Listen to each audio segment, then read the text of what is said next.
Hello friends! We're back to play some more Kingdom Death. I am going to go and say goodnight to my girlfriend before she gets cranky at me. But we'll get started. I'm just playing with character cards because we've got to draw a character. Which I'll do as soon as I get back from saying goodnight to my girlfriend. We have to choose one of these three. We'll have to choose one of these two. I'll leave these two on the screen for you to decide between whilst I go and say goodnight to her.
Alright, hello, we're good to go. I'm going to pop me juice box and we'll get started on this discussion. So, I was streaming this morning, which was awesome. I had a shower and washed my hair, which is why it's looking luxurious right now.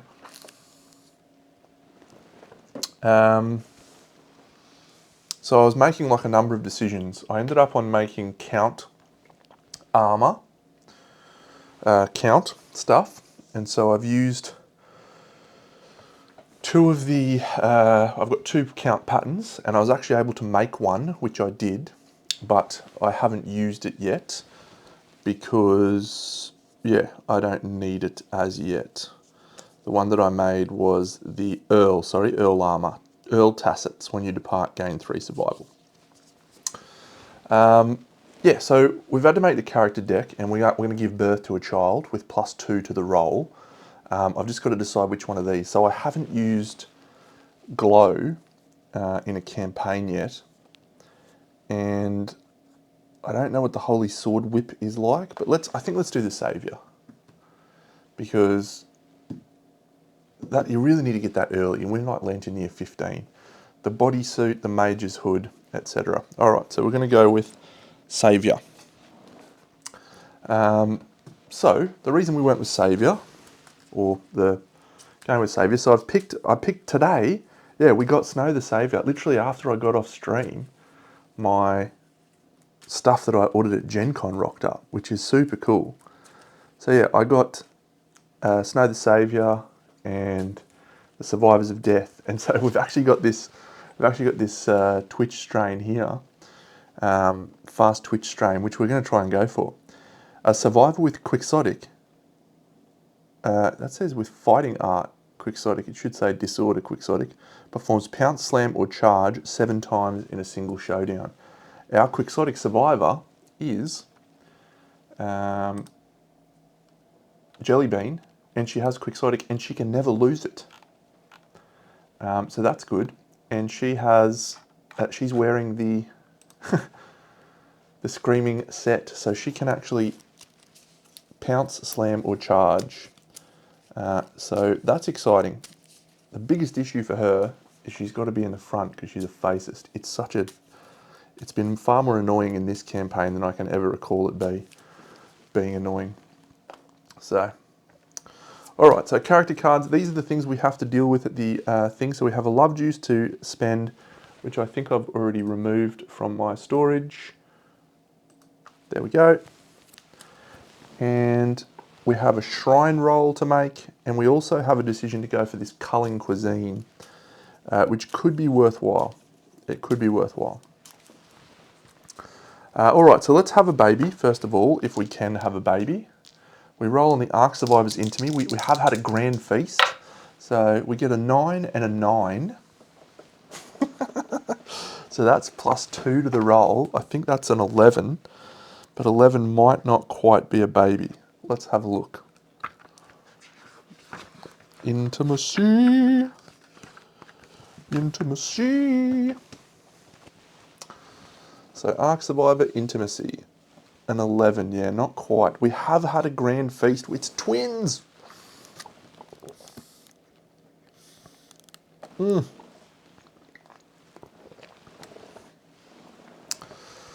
that's annoying. We've got to shuffle all of our knowledges together. That's very annoying.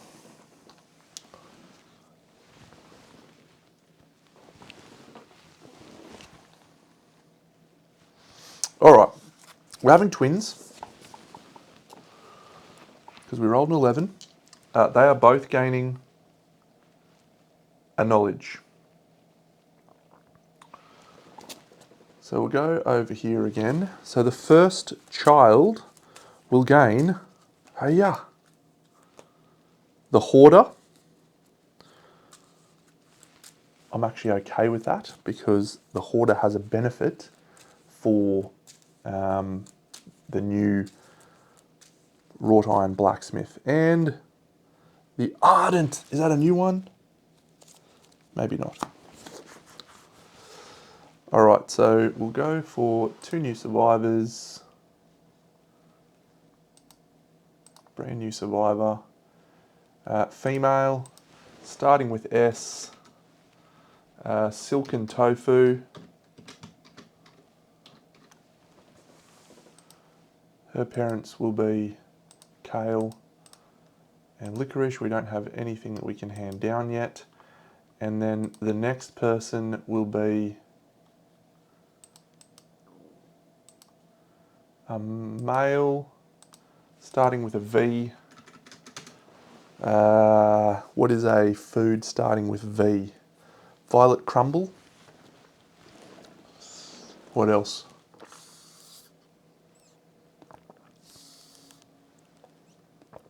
Viagra.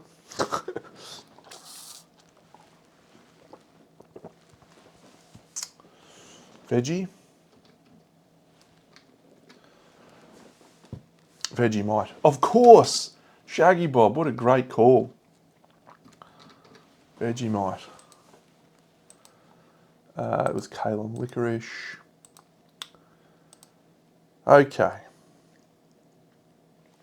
It's a bit annoying because I shuffled together. I put all my knowledge cards out so I'd remember who's got which knowledge card and blah, blah, blah.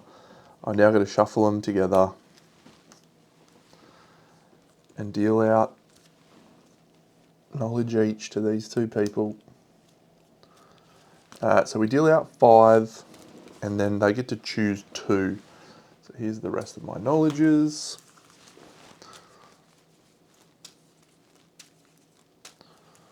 We're hunting a level 3 frog dog. We've got Song of the Brave now, so that'll open up the ability for us to get a bullfrog dog. Not sure if we actually will hunt it. We might just start hunting a Dragon King.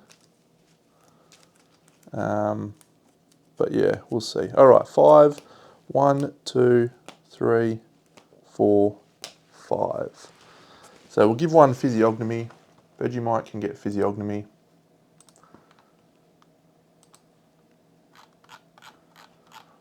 And I think the other one will go for Evermore. So that's literally just you on a 6+, you don't die. That's a pretty powerful ability.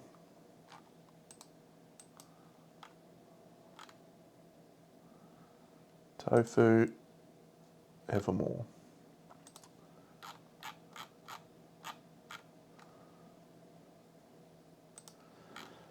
So Tofu can have the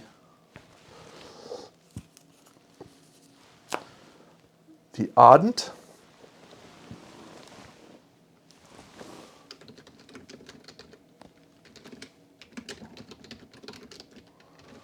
And I'll leave these out because I'm just going to do one and done for character cards. And the other one is Hoarder, which means we get a perfect bone, perfect hide, or perfect organ resource. Why did that not save?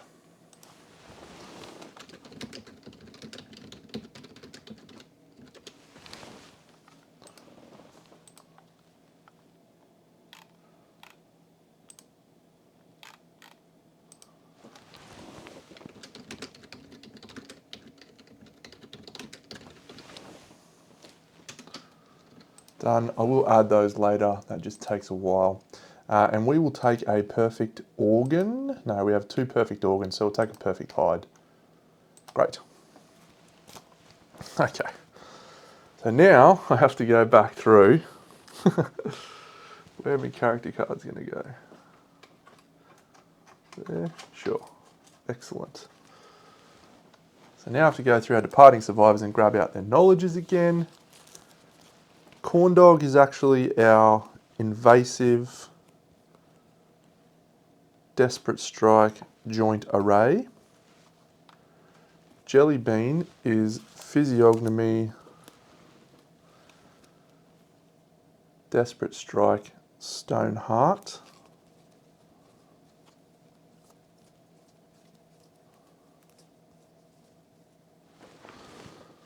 Oh, actually, is she desperate strike, joint array, and invasive? No, she actually has this other one, Flora Fantasia, so we've got to ditch one. Do we ditch joint array, level 2? I'll decide that in a second. Stoneheart, yep. So Gourmandism, Ravenous Health, Duty Bound, and Joint Array. Duty Bound, Health, and Joint Array on Milky. Death Poet, Evermore, and Frog Kick is up here on Pierogi. So we're going to do Mask Maker this year. I think we're going to go Mask Maker, and we're going to archive maybe a Dried Acanthus. We'll see. Duty Bound, Health, and Joint Array here. Okay, so this person must be Invasive, Desperate Strike, and Flora Fantasia. Was I giving up Desperate Strike somewhere else? Yeah. I think I gave up Desperate Strike here. Cool. Alright, that's it. That's all.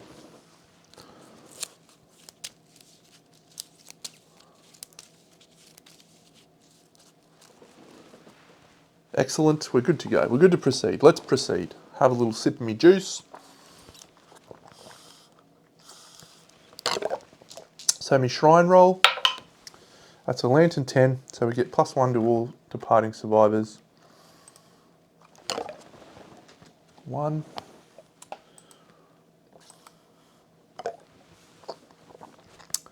And do we want to kill the weak? Do we want to kill a 1 Hunt XP person using our Culling Cuisine and get a Strength token for everyone? We've got 14 survivors. So let's just kill Rosella. Sure. And everyone gains a strength token. 1, 1, 1, 1.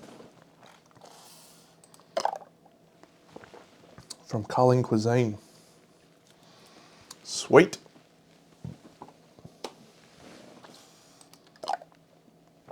So when we cull that person, we gain a basic resource because of our cannibalise. We're 19 dead. It's about to become 20 from a perfect organ. Oh. All right. Perfect organ goes back into the deck because that's happening in the settlement phase. It's all coming up. Deno. Okay. So we're hunting a Froggo. Level 3. Frog Dog Showdown. So when we depart, everyone in the hunt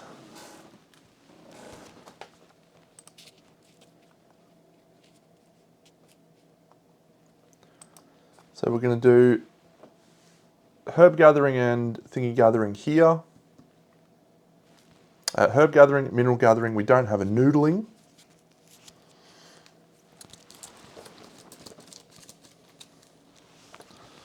Herb gather, mineral gather, noodle. And then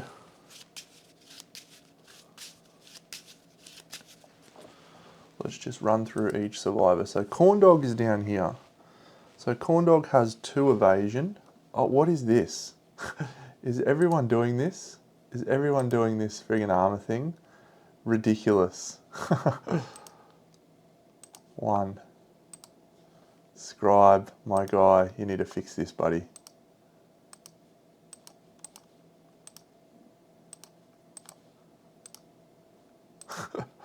Don't know what's going on there. Okay, Pierogi, top left. We'll give her a strength token. Bang. She's got 2 evasion from the monster grease. She is going to gain a stink token. G'day, Cam. She has Eproctophilia. So when she gains a stink token, she gains an insanity. She can't gain insanity, and that is it. She's about to level up into Frog Kick 3 with 1 attack with Fist and Tooth, which she's about to do, which is delightful. You cannot depart unless you have consumable gear, which she does, and she can Legend Caller. And she can consume and archive attribute tokens, negative ones, and just get a bleed token instead. So that's pretty good. The Milky Bar Kid. Milky Bar has an accuracy from the Scrap Lantern, a luck from the Luck Charm.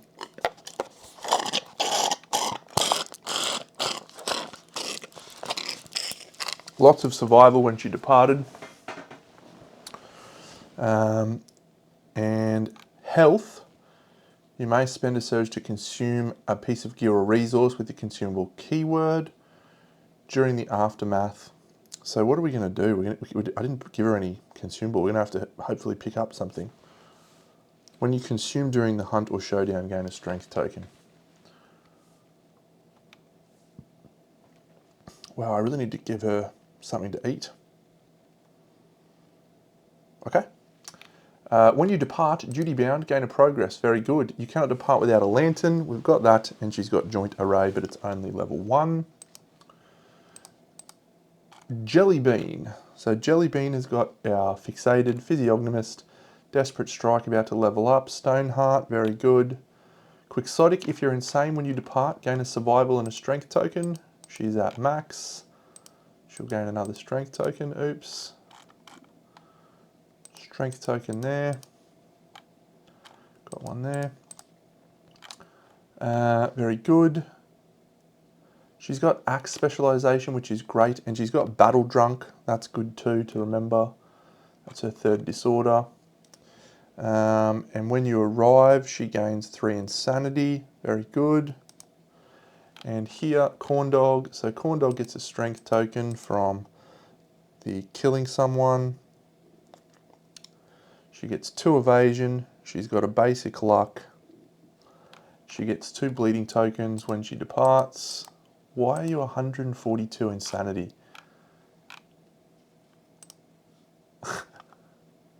Insanity increased to 14.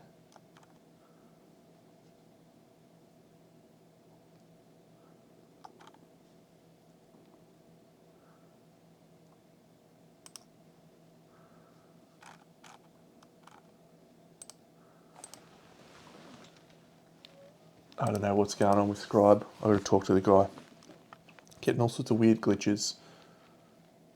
No accuracy buffs. She got invasive. Yeah, it's cooked. She got invasive. So when you activate a gatherism terrain, gain +1. So hopefully we can get to do some of that. And we do have the invasive during Showdown setup. We add a gatherism terrain of our choice from the terrain deck and place it according to its settlement rules. Excellent stuff. Okay, cool. So we're going to depart over here.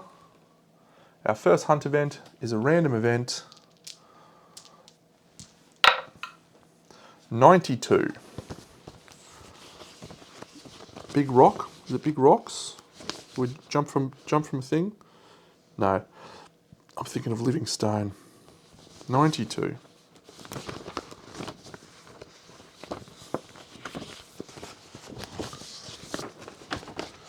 Those ones aside, Dano. Failed start. The survivors find the tattered remains of 4 humans. Each survivor suffers one. Oh, I've got to get my understanding when I departed too.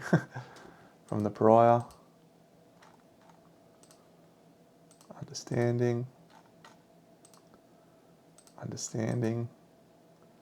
Maximum. Yeah, another 100. Okay, each survivor suffers 1 brain event damage. So she gets that. She gets that. Jellybean gets that. And Corndog gets that. We gain 1 founding stone starting gear. Survivors with 3 understanding also gain 1d10 insanity. So Corndog gets 9 insanity. Hopefully they do. I heard that wasn't to be the case. Gains 10 insanity. I don't know about you, but I'm feeling 22. No, and can't gain insanity. Very good. Do I want a founding stone? It's not the worst thing, I suppose, but what would I give it up on, everyone? Drydecanthus, maybe. No, we'll keep the Drydecanthus. I don't want anyone to die. 4 founding stones would have been awesome a few things ago. Let's go here. Bouncing leaves. Terrific fun. Terrific fun. Each survivor rolls 1d10 pierogi. It's terrific fun. Archive all your soluble gear. Pierogi has a monster grease. Oh, devastating.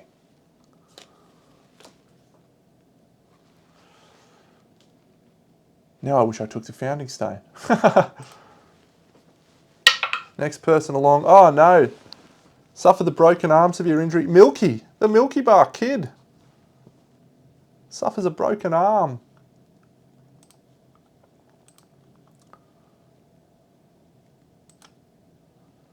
Jellybean.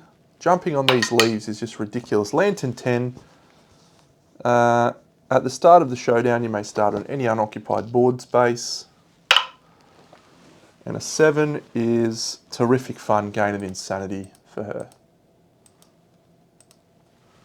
Alright, so I'll put that here because she can start on any board space. That's pretty cool.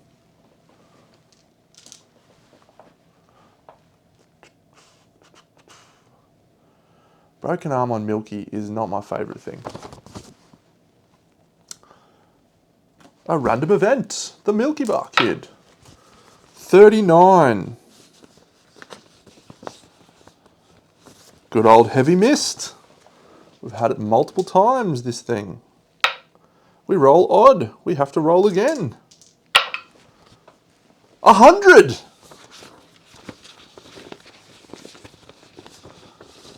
The finale.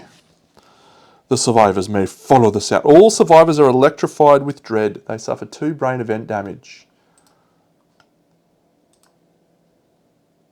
1, 2. The survivors may follow the sound. Each survivor gains +1 courage. Yeah, we'll follow the sound.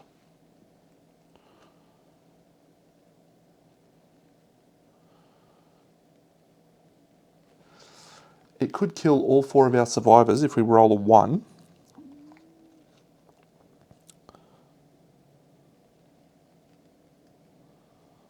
We could gain the Thunder Maul. I don't really want to move 2 spaces back, but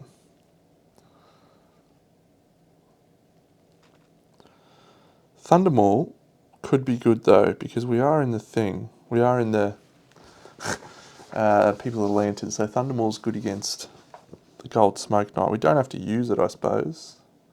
We've got a spot we can put it.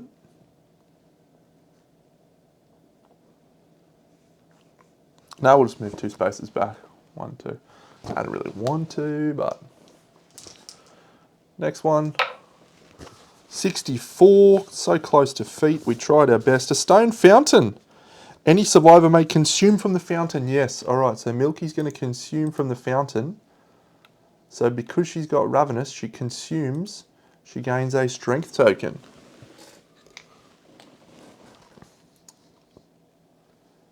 And that's good. So then she gains a courage and she rolls a 5. It's water. It's refreshing. I feel like there's no real downside here unless you roll a 1 to 4. Hemophobia disorder. Monster level event damage to the body as you violently vomit in disgust. Does anyone have courage that we want to get? No. Corndog doesn't actually have that health one, so yeah, that's fine. We'll just do that.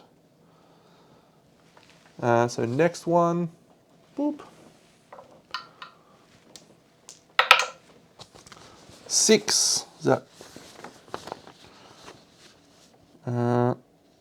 faceless statue. The survivors come upon a faceless statue holding a lantern. Basking in its warm light, the survivors are renewed. Everyone gains a survival. Great. The survivors, if we have sculpture. Do we have sculpture? I kind of think we do. No. Okay, cool. So that's it.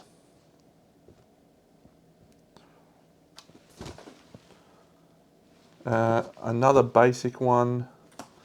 Random event. 48. Is that Gambler? It's the Gambler. I'm certain of it. I call him Gambler! It's time for a death wager. The survivors are awoken by a traveller hidden deep. Until this event is completed, only the event revealer may speak. If any other player speaks, the survivor turns cold, dead. The survivors must play the gambler's game, or be with him forever. I call him Gambler. I love it when people die in this event. Alright, so we'll do Jellybean Corndog first, because she's the only one that can die from this if we roll a natural 1. So it's a 6. Do we want to play again? We will not. Jellybean will death wager. Into a 1, Jellybean has to spend her lifetime reroll. Why are you doing this to me, Jellybean? Into a 5. Jellybean is also alive. The Milky Bar Kid, surely, rolls a 7. We'll roll again. Rolls a 3. We'll roll again. Let's try the green dice. That's a Lantern 10. She gets a permanent luck. And I call him Gambler. And we'll try the yellow dice for the last person, which is Pierogi, who also has an innate luck. No, just 2 luck. How about you get one as well, Pierogi? Pierogi rolls a 1. Pierogi has to use her reroll. A death wager. That'll do. plus one luck, but lost 2 rerolls. Don't know if that's a good trade. Froggo event. Belching Mouths. Each survivor rolls 1d10, becomes a straggler, so corn dog. 8, 8, 7, 4. So the last person, Pierogi, is our straggler. Okay, she has eproctophilia, so she gains 3 survival. Good. Good work. She doesn't have 2 stinky gear, she has 1 stinky gear. Overwhelming Darkness. We're all on the path of the brave now, so I can do this one without opening the book. A 4 is a -1 evasion token, and all other survivors gain a survival, which is fine. She'll discard the -1 evasion token at the start of the hunt. Jelly Bean, thanks to Song of the Brave. Jelly Bean rolls a 3, that's a -1 accuracy token. That's a Lantern 10, gain the Leader Secret Fighting Art. So Leader Fighting Art will elect not to gain Leader. We roll a 10, so we gain 2 Lumi. And the last one, that's a Lantern 10, gain the Leader, Secret Fighting Art or Fighting Art, and we'll just gain a Lumi. Alright. Song of the Brave. Fits of Laughter. Uh-oh. Set their survival to 0. That's bad. All survivors gain 1d5 insanity. Pierogi can't. Milky Bar gets 4, so 1, 2. 4 and 1. 1, 2. 1. Survival 0. 0. That's alright, we're going to do our little hunt event now. See you, Match Fixer. Thanks, buddy. Unfortunately, I've got Match Fixer back into this game. He spent thousands of dollars because of me, so I'm really sorry about that, mate. Let's do a herb gather. 3 dice for each person. 2, 4, and 6, that's 12, plus 3, 9, and 3, that's nothing. So 12 plus 16 is 28. Last one, 30, 36, plus 7 is 43. So 53, so that is the middle result, which means we don't have cooking, but everyone gets a fresh acanthus and a survival, I think. Herb gathering. So 1 survival.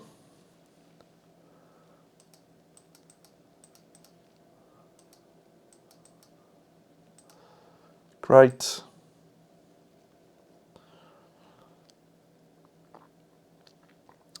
Mineral gathering.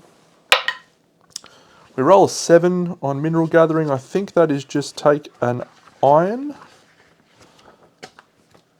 You find an iron. And our pickaxe does not break. That's good. And we shall continue after I grab out the iron.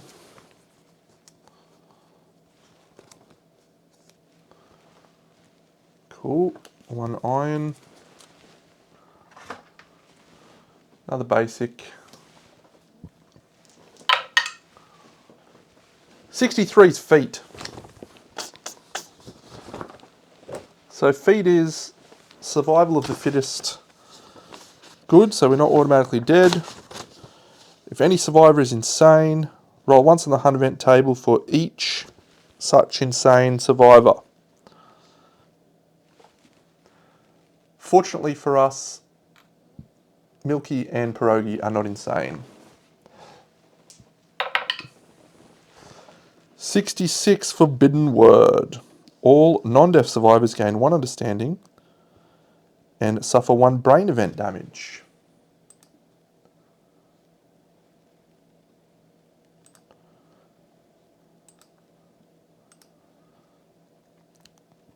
If they're insane, they also gain a random disorder. So corn dog is going to gain a random disorder. Corn dog gains, hey, destined, all right. And that's fine. And then the other person who is Milky, I think, or no, it might be the other one. Hyperalgesia. Is that a new one? When you suffer damage, lose a survival. That is interesting. So we'll get rid of tophobia for that one. Battle drunk, hyperalgesia. Hyperalgesia. When you suffer damage, lose one survival. That is a rubbish disorder, yeah. Agreed. Okay, so that was the first of our feat rolls. The second one, 17. Is that Snow the Saviour? Is she coming to visit again? No, it's face to face. Okay, so our chick has to investigate this. Corn dog has to investigate. She gains a courage. And because of her thing, she has to roll twice and choose the worst result. An 8 or a 2. If your survival is greater than your insanity, it is not. Suffer monster level brain damage. Cool. Last event, euphony. If any survivor is carrying an instrument. I haven't brought any instruments. I really should. I actually think they're not bad. I'd just like to get a good instrument, that's all. No, okay, so if any survivor has 3 understanding, gain drums. Perfect. We make it to the showdown. Good, good, good. 3 Froggo Leaf ones.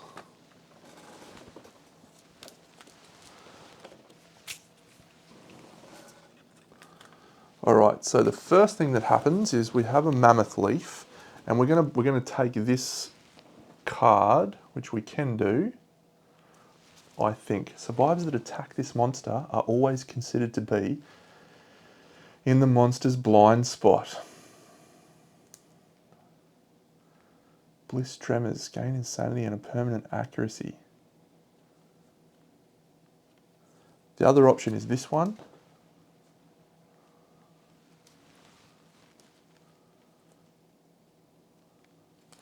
So that's an archive. This one is if you end your act on this terrain, roll 1d10. So I reckon we might go that one so that we can interact with it multiple times.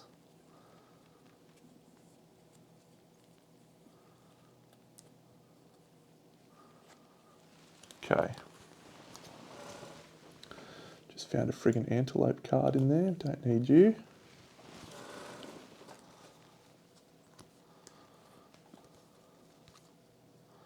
So we've got the Mammoth Leaf out. Yeah, so we're going to choose one of those. We get one of those, which we will do. And then we have a Facist who gets to draw 2 of these and pick one. So the first one will be a Copperfish Den. Second one will be a Glowing Waypoint. I feel like I've had that a lot. We'll take the Copperfish Den. And the Pinky's Flower, I think. No, we'll do this one. Yeah, okay. So Mammoth Leaf, Copperfish Den. What I really want is that friggin' perfect lantern thing.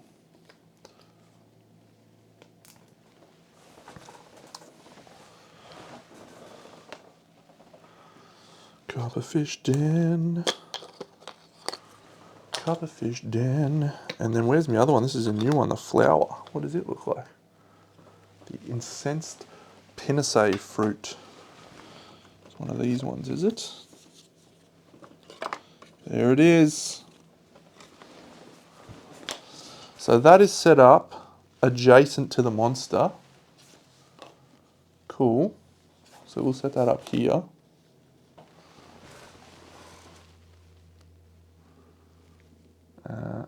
Here. Set that up here. And we will put her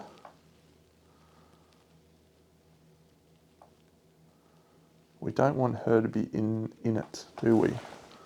No, we do. We want her to be in that. So she's there, there, there. Who's our facest again? Orange. So we want, you can start anywhere she wants. You may start on any unoccupied board space. There and there. Any unoccupied board space. Gatherism, I'm not sure. I didn't get an early knowledge, which makes me a little disappointed. Let's actually turn her to face this way, because she can dodge unlimited numbers of time without spending survival.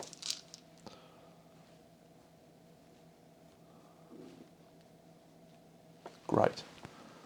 This plan looks wonderful. She'll start there.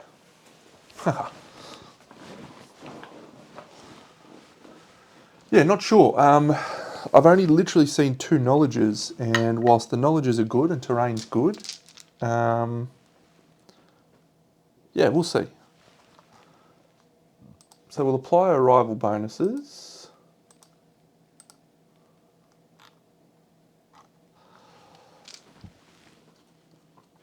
Bouncing leaves is done.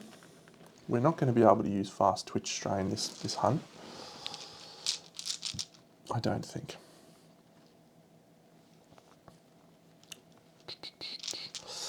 Let's build up our frog dogs thing. So the level 3 is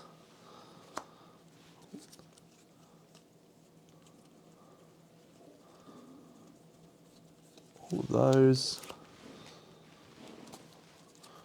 All right, he's got legendary farts. Yes. He doesn't have these. He doesn't have these.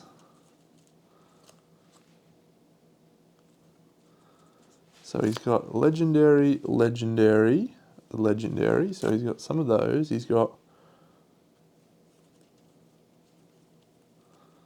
indigestion. Yes. At the end of its turn, he performs gaseous bloat. And he's also got, thanks buddy, mature, leap, double sphincter, gaseous bloat, and foul stench. He's got 2 accuracy tokens, which is actually devastating.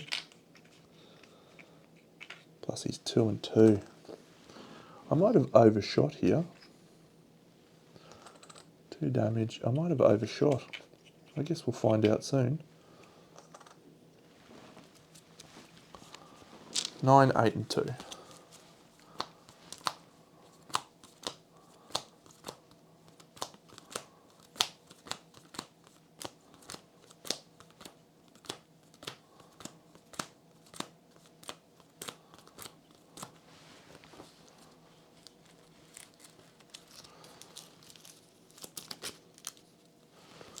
One, 2, 3, 4, 5, 6, 7, 8. Boom.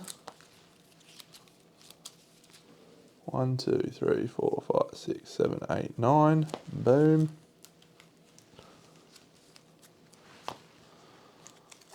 One, 2 of these.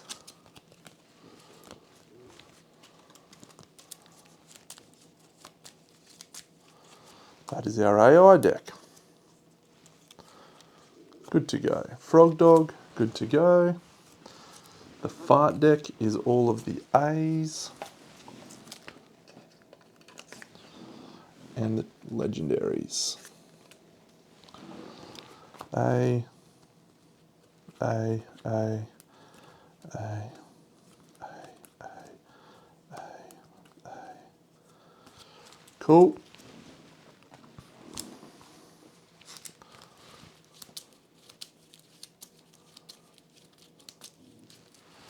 All right, lots and lots of stuff happening here. Copperfish Den, adjacent to any board edge, wasn't it?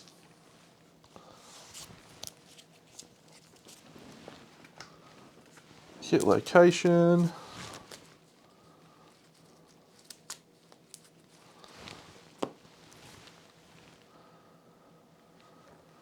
Okay, we're good to go. I think that's everything.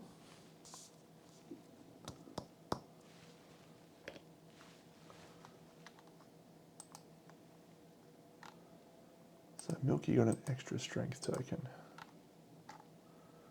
Cool. All right, so Frog Dog's going to go, and we will flip his AI card. He flips a Big Mouth Bite. It's a stinkiest threat in range. The stinkiest threat is no stink token there. Cool. Just one stink token on her. So it is the chick that we wanted it to be, which is great. It's our Gatherism chick, Corn Dog. Great when you consume on the Hunt or Showdown. No, Desperate Strike. Yep, cool. Okay. Blood Joint Array level 2. So the Frog Dog is rolling 1, 2, 3, 4 speed, hitting on 3s, which goes back to 6s.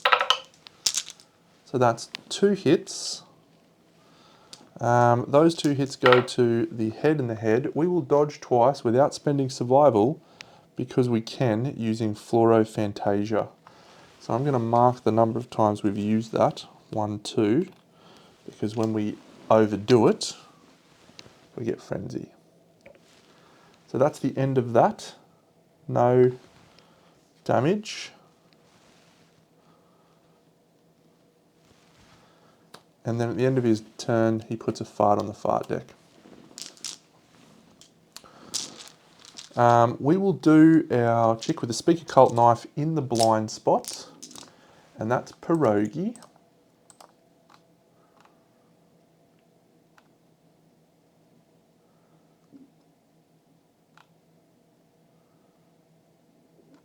So Pierogi's going to roll 1, 2, 3 dice in the blind spot.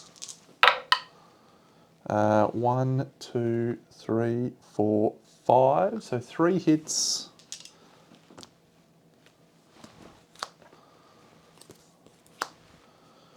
If the attacker is not in the blind spot, we are. Failure, nothing. All right, so we'll do this and this. Now we are critting here on 9, 8, 7. So 7s with sharp. And we're strength 3, 4, 7. So yes, we're at 10, 7s to crit. So it's a wound, but not a crit.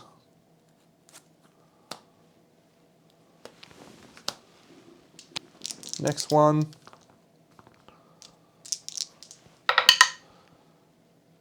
It's not a wound. And last one. It's a critical. All adjacent survivors gain a +1 speed token.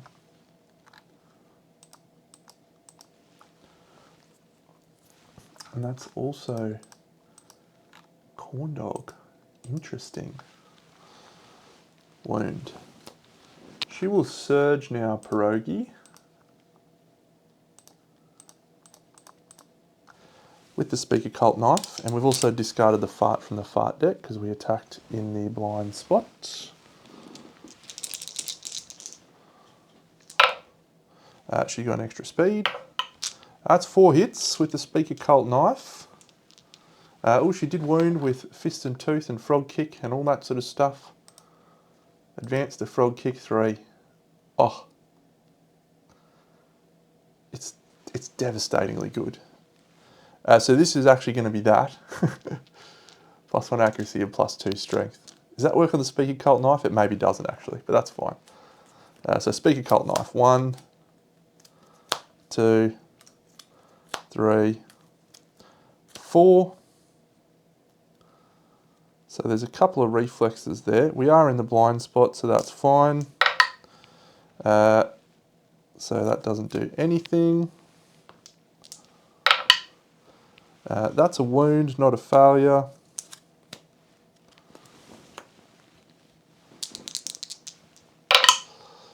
That's a critical. The monster is knocked down but gains +2 toughness until the end of the round. Adjacent survivors archive all their stink tokens. Delightful. Speaking of, she needed to take a damage to the body.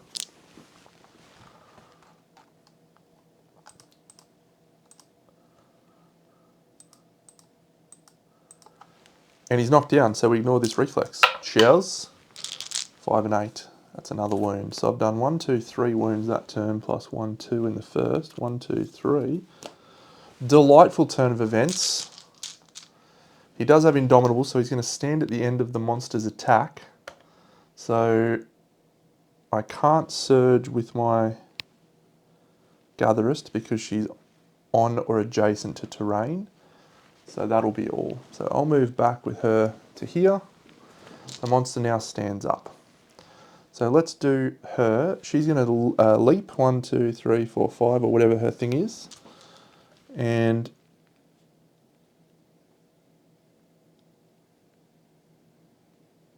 yep. Now I'm actually going to do this chick first. She can't activate the Doom Sword, can she? Because she's not been doomed. It's okay, she'll move to here.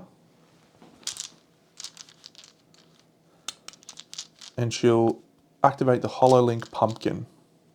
So she's doomed, and she adds 1 to all hit locations. So we gain a Doom Link token. Yeah, mate, I'm on fire. It's New Kingdom Death time, so we gotta go ballistic. So 1 to all hit locations, become doomed, and then at the end of the turn, we're going to stand on the incensed Pinacee fruit, and we're going to inhale deeply. And we're going to roll an 8, which is reveal the top card of the monster's AI deck. You may discard it. It's Phantasmagoria. We will not. Because we have activated a thingy terrain, we gain 1. So I'm going to mark that with 1 here. 1. And then we'll do our leap with our chick with the Mighty Bone Axe. Corn Dog's done. Yeah, so Milky charging has got joint array. Sorry, it's not Milky, it's Jelly Bean. So yeah, she's going to slam, and she's then going to skewer and activate a melee wound, a melee attack with this. So she's going to go here, that's going to slam the guy back, and we're going to move forward 1 space to there. And because we've slammed, he suffers knockback 1 and -1 toughness, so he's down to toughness 16. We are attacking in his face.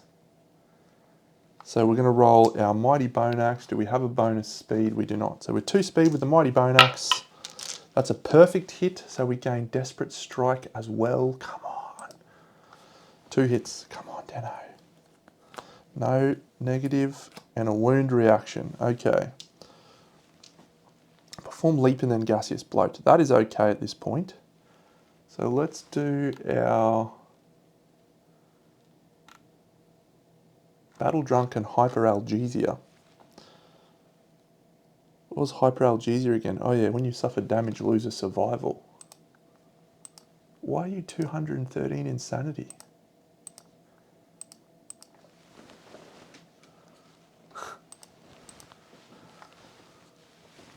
Alright, so the Bone Axe Strength 6. +4 is 10. +2 from the Desperate Strike is 12. +1 from the Screaming Armor, 14. So we're wounding on a 2+, and we're critting on a 10. It's an 8, which is a wound, but it's not a critical. Speaking of, gains an axe point. Corn Dog hasn't activated a sword yet. Milky hasn't gone. Pierogi attacked with Fist and Tooth, so it does not activate an axe. So this one's a wound attempt. So that's a wound. We've actually got axe proficiency, so I think we can try and re-roll that. Doesn't matter. So we do a wound, and then he's going to perform Leap and Gaseous Bloat. And so we're going to mark off our first of our soaring advances. So leap, 1, 2, 3, 4, 5, 6, 7, 8, 9. Reroll a 10. So he leaps to here, boom. And then he pops a fart on top of the fart deck. That's okay because we still have our chick with the grapple claw to go. She's going to spend a survival Milky to dash onto the leaf. And then she's going to leap into the blind spot, boom. Swing with the grapple claw. That's 2 hits.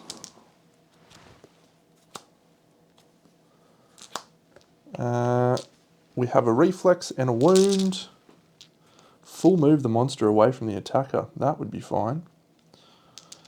So this grapple claw is strength 3 plus her strength 3 plus 3. We are deadly 1, luck 2. So we're critting on 7s, wounding on 6s. Or 5s. So that's a 1. We are in the blind spot, so that's fine. And this one is a critical. Gain 3 insanity and a random frog dog resource. 1, 2, 3.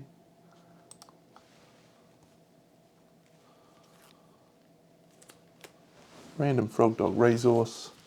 Very nice. And we also discard the fart. Fart gone. Where was I putting those? There. And wound. Done. Very good. Very good turn. Frog Dog's turn. He flips.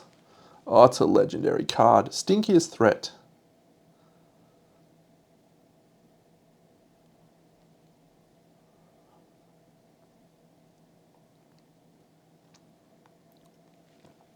That is bad stuff. So who do we want to die? It's probably just... I mean, let's go on our Death Frog. No, let's go on the Physiognomist with the Mighty Bone Axe. Oh, this is a bad card to draw. This is a bad card to draw. The Stinkiest Threat in range. There isn't a Stinkiest Threat. No one has any stink tokens. So the closest threat in field of view and in range. It's our chick on the, it's our, yeah, okay. So it's Corn Dog. So Corn Dog gains 1d10 stink tokens. Denner, if you've ever rolled low in your life, now's the time. 9. Oh no, not Corn Dog. What are we doing here? What are we doing with our life, Deno? 9 stink tokens.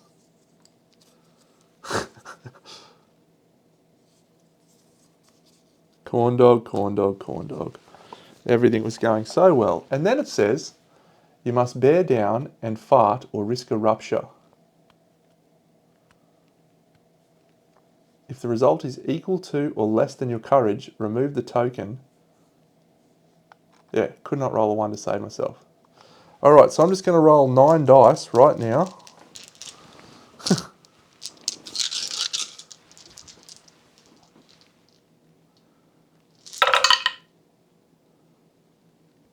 And on that, I managed to roll 2 successes, and I managed to roll 1 9 and 3 10s.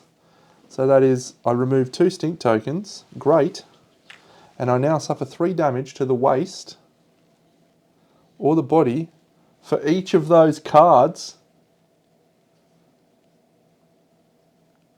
No. Roll 1d10 for each stink token. If the rolls are equal to less, you remove the token. Otherwise, suffer 3 damage to the body or waist. So that is actually 7. All right, so we go 1, 2, 3, 1, 2, 3, 1, 2, 3, 1, 2, 3. So we've done 4. So we'll go 1, 2, 3, 1, 2, 3, 1, 2, 3. So we've got 4 severe injuries, 3 severe injuries.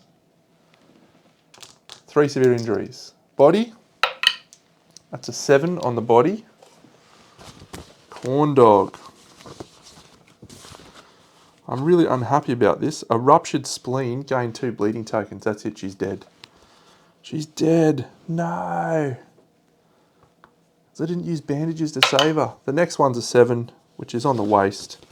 She dies.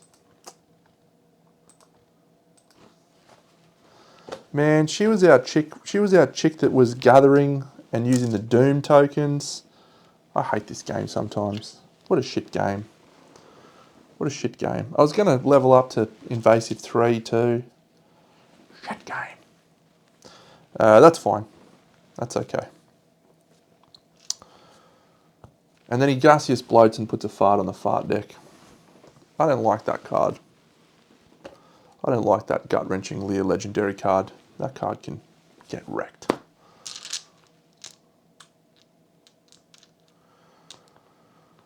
Did he have to turn to face?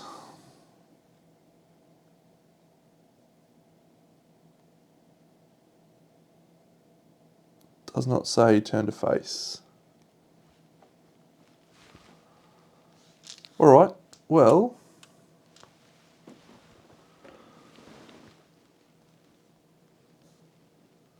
so yeah, we'll just go not that far away. So we'll go to there and we'll leap.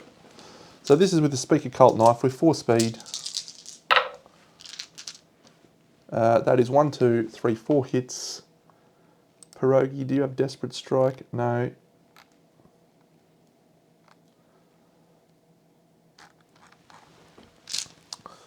All right. 1, 2, an impervious hit location. 3, reflex, and the death blow. Great. Well, we're not getting the death blow in this cycle through, so let's just see if we can roll. I think it's like anything but a 1. So that's a wound, but not a critical. So we clear the fart. Impervious location. We critical. Gain 3 understanding if you are the stinkiest survivor. We are the stinkiest survivor because we are all equally stinky. She gains 3 understanding. Excellent. She's at maximum understanding. Death blow does a wound. And this one does a critical. Suffer 1 damage to the head and gain the mossy molar. And then gain a speed.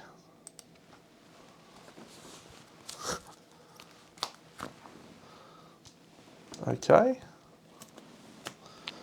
We will swing again, spending a survival. I didn't spend it before for my surge, but yes, let's do that. Because we're now rolling 5 speed with the Speaker Cult Knife. We roll 5 hits.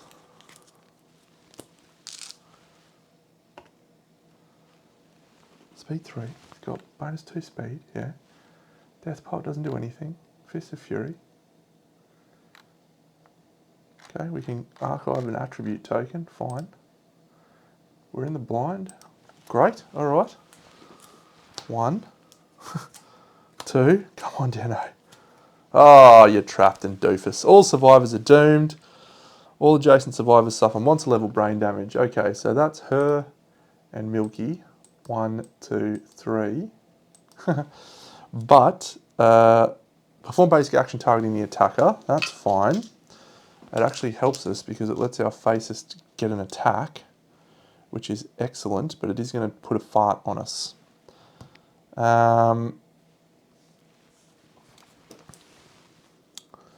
So with our basic action, what else do we have to do? All adjacent survivors, yes, we're going to do a brain trauma. So when she suffers a brain trauma from Death Poet, she gains a progress, and she will roll on the brain trauma table. She rolls a 7, which is actually a 9. She doesn't have a torment. No. So a 9 is new perspective. You are knocked down and gain 1d10 insanity. She can't gain insanity. Whenever you gain a brain trauma, gain a strength token. Let's give her that one. Boom. So that's cool. So the basic action is 4 speed, 5 speed, miss, miss, miss, 2 hits. The 2 hits go on the body and the thing. 1, 2, 3. 1, 2, 3. And that's it. Perform gaseous bloat. So fart going on top of the deck is not great, but it means our faces can get into position now and do a leaping thingy charge.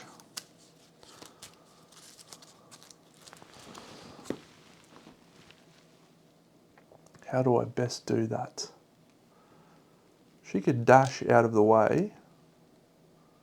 She's knocked down, so she can't do anything of the sort. No stink token gained. Yeah, okay, so our faces has to attack from the front.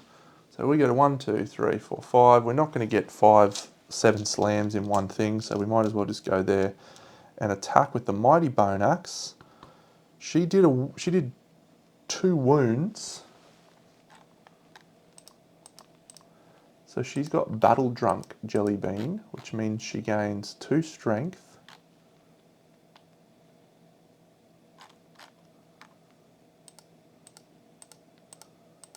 And loses 2 accuracy. So this is another one of the new disorders, Battle Drunk.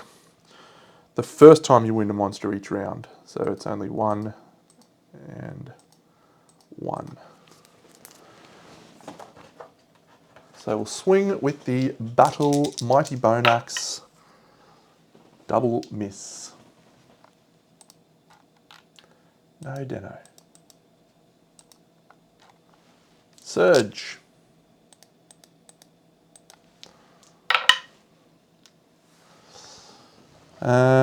Absolute pus bucket. Absolute pus bucket. All right, at least we've got no stink tokens, I suppose. That's fine. Frog's turn. He starts with a fart. A legendary fart.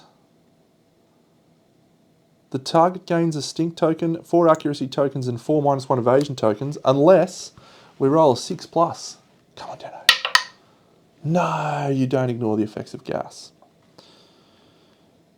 1 stink token. Actually, it's target the survivor the farthest, not the closest. So it's actually her. She's in the middle. So 1 on her. -4 accuracy and -4 evasion. Yuck. 1, 2, 3, 4. 1, 2, 3, 4. That is just an awful fart.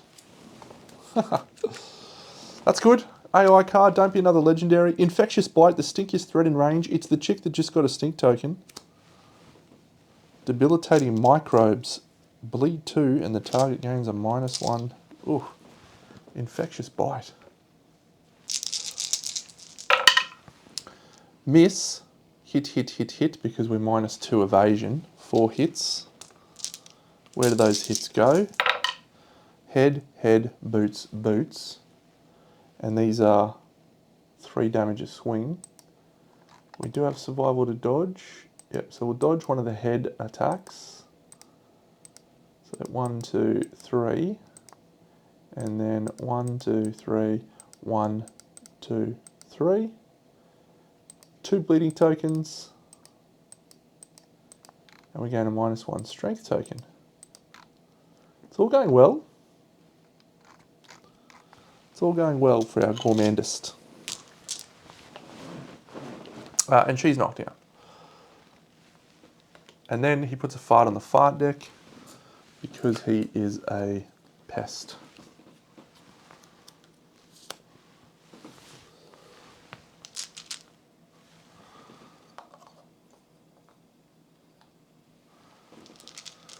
Fist and Tooth, Maestro, 5 speed. Dash into the blind spot, I guess. So we can get rid of that fart. 4 hits.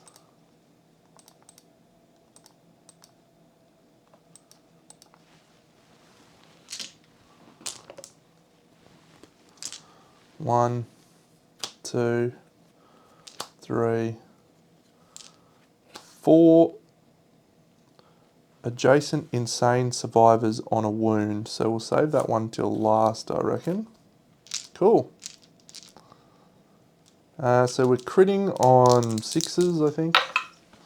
That's a critical. Gain a frog dog, and he gets a -1 movement. Fart goes away. Random frog dog resource, Tatty hide. Next one.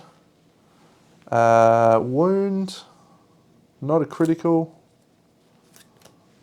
Come on, Deno. Finish it off with the Speaker Cult Knife. Critical. He's knocked down but gains +2 toughness until the end of the round. Adjacent survivors archive all their stink tokens. Very good. Actually, because of mature damage, he was supposed to take 1 to the hands.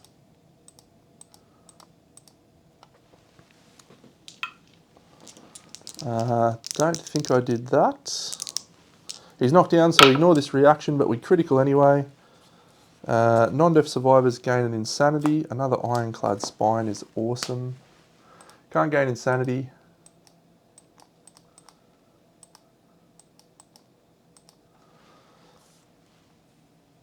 So the end of the attack, but we could surge with the Mighty Bone Axe while we are knocked down. So no, we can't do that.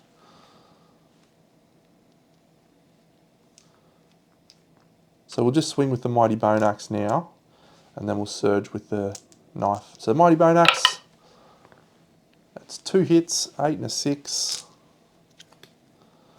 Failure, and a reflex. Alright, so our first one, that is a 9, which for Jelly Bean is not a critical, but it is a wound.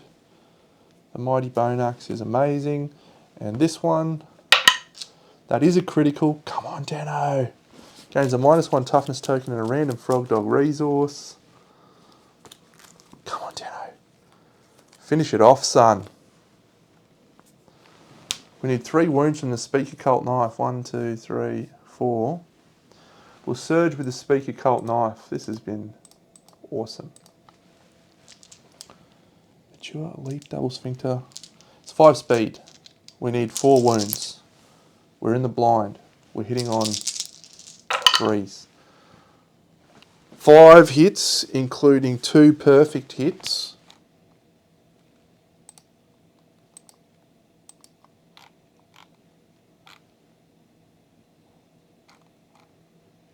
Okay. 4 would have been better. 1, 2, 3. Don't be the trap. 4. Yes! And none of those have reactions. Look at that. Oh, it's 5, isn't it? Shit. Oh, that's a wound. All right, we'll do that one last. So critting on 6s and wounding on it's -1 toughness.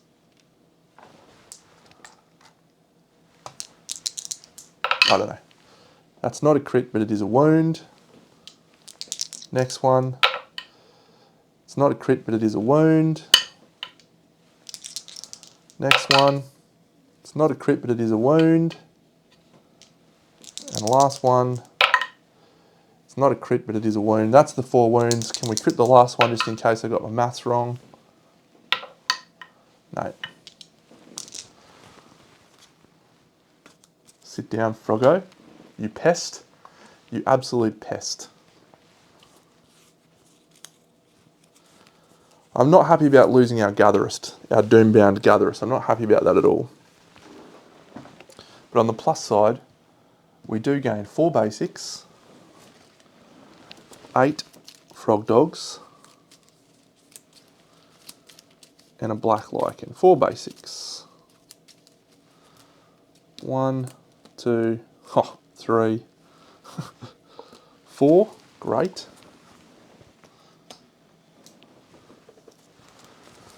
8 frog dogs in addition to the frog dogs we already got. We picked up an iron on the hunt as well. We didn't get a copper. 1, 2, 3, 4, 5, 6, 7, 8. Random survivor gains eproctophilia. We'll go 1 to 3. So 1 to 3 is jelly bean gains eproctophilia. We'll get rid of hyperalgesia, thank you very much.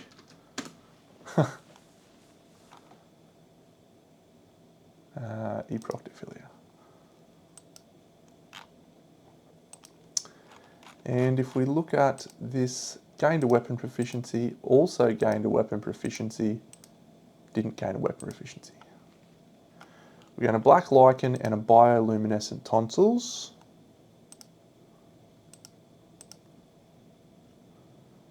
And because we hear the strain of a greater beast's call, because we have Song of the Brave, we will add ourselves a bullfrog dog, which we don't need to do because it's not an extra one. And that's it. We will return from the showdown and advance the year. We have a hooded knight. Man, I'm pretty unhappy with this hooded knight continually coming back. A 6. What are you doing with this hooded knight? Oh, this is supposed to come after the other one, so that's fine. A 6 is Mysterious Agenda. He comes back in several years. We don't have a tattered parcel. That's nice. That's nice.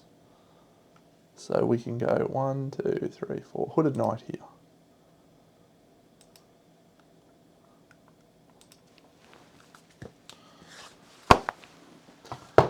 Alright, let's do a settlement event. Let's have some pain. Have some pain.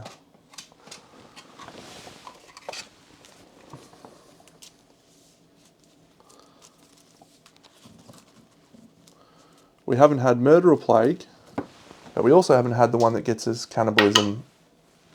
This one, we'll just roll down. Let's roll down. The top card is Lights in the sky, you know how I feel. Birds flying high, you know how I feel.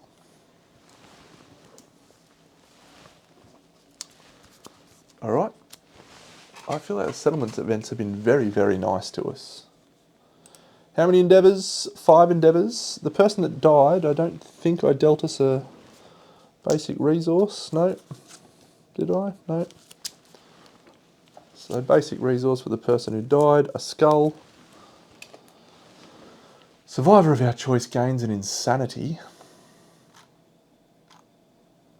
Pierogi. Can't gain insanity. Alright, Milky. Have one. Did we have any people come up with their level ups? No, we didn't. So that's all on that front. Settlement wise, we have 5 endeavours to spend. We get King Cuisine at 36, that's nice. And then Culinary Ingenuity at 46. And this one at 50. We just really need to get that blacksmith's thing. Let's enter in our resources into the storage. A skull. Question marks. Perfect hide, perfect organ, monster bone. Monster bone. Perfect hide, perfect organ. And then the frog dog.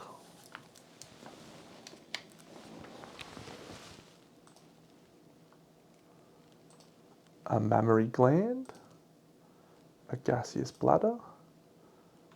A spindly paw. A gaseous bladder. An oily sphincter. A mossy molar. A mammary gland. A supple nose. An aqueous eye. A tatty hide, an ironclad spine, a tatty hide, and a mossy molar. fun hunt. Let's think about what we want to try and achieve. So in next year we face the Pariah. Whoa, do we go Pariah Black Knight? That sucks. See, 13, 17, 24. This is also the wrong year. It's on land in year 22 for the Pariah. Inverted Pariah.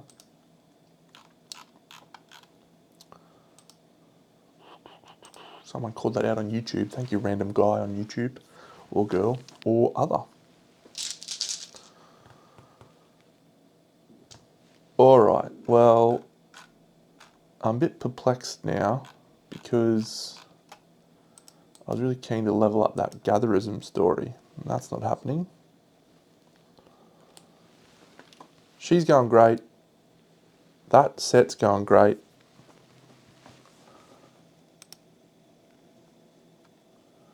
I really want to clear off his intracranial hemorrhage. So let's do that. Let's try and clear his intracranial hemorrhage. So we'll innovate, shrine, then we'll try for an intracranial hemorrhage. Actually, we've got a weapon crafter, so maybe we go for a long walk and gain a courage. So if we go for a long walk, we will be able to make the crossbow, because we have this crossbow, sundering crossbow. We have an iron, we don't have a broken lantern, we have a perfect organ, a survivor that took a long walk while scrap scavenging this lantern year returns. So we need to roll 10 on that. For a broken lantern, doesn't seem like high odds. Armor ritual's great.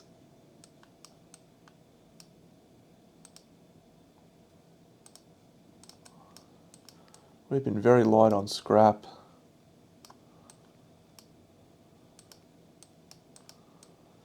Mere omens, no. Founder's Eye, Bone Beats, Monster Anatomy, yeah, Trepanning. Alright, so I think Trepanning is our best option. So let's see if we can clear his intracranial hemorrhage. We fail. We'll try again. But he just gains an intracranial hemorrhage from that result. So that's a 7. He cures his intracranial hemorrhage. Excellent. So Taco is back in the game. This guy's an absolute animal.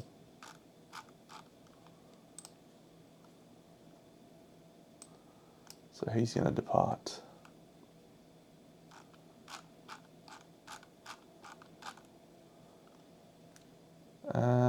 We don't have a baby person, a matchmaker. So that intestinal prolapse sucks. Let's take out Vegemite. And let's take out... Dairy's got Vestophobia, so that's awful.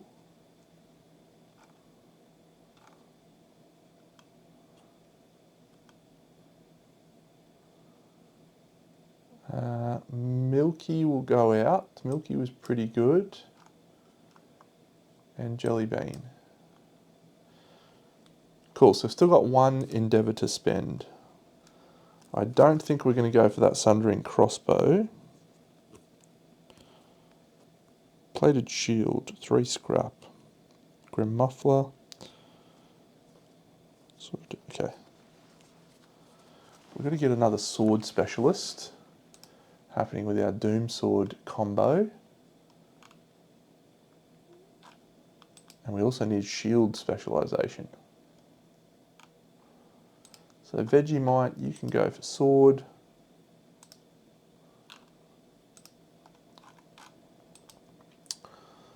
And that's going away. What a real shame. Oh, speaking of, we need to draw our knowledges from the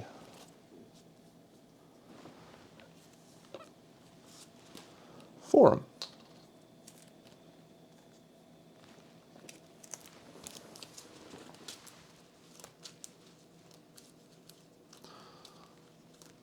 Oh yeah, you can add +1 or +2 to the result of that from this. Oh yeah, so maybe we should just do an augury and have a baby. 1, 2, 3, call to arms.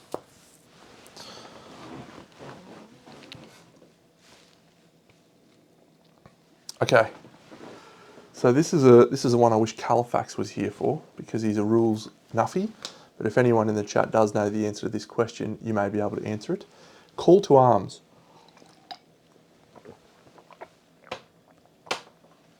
You may set all other survivors' insanity equal to your insanity. Does that bypass the deadisms you cannot gain insanity because you are setting it? I think it does, because there's an ability that you get in the gambler's chest which has the same, which works that way. So call to arms might actually be a way to bypass the lack of thing. We're going for a Dragon King, by the way.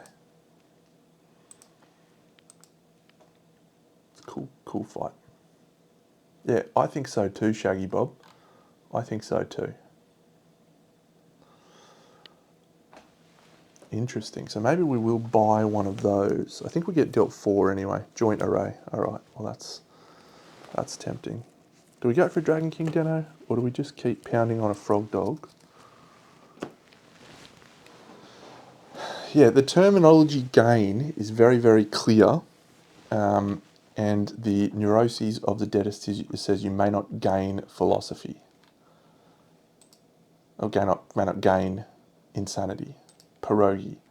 Neurosis. Nothing matters. You cannot gain insanity. But you can set it to a number, and that's not gaining.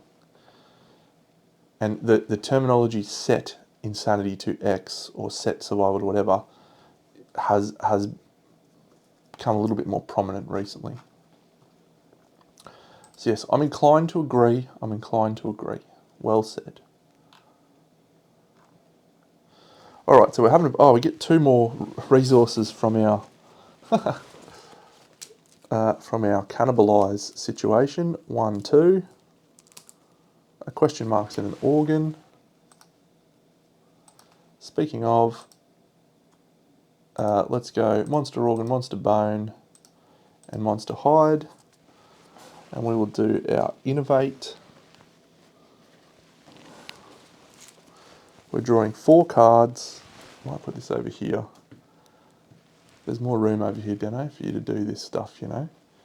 You could just do this here, where you've got this stuff. All right, 4 innovations. The first one that we innovate into is Forbidden Dance. It's cool, but I don't think so. The second one is Sculpture. Okay. Hovel's probably going to be the answer. We'll hovel. We'll add hovel to our deck. Can you believe we're in Lantern Year 15 with no hovel? So to the deck we add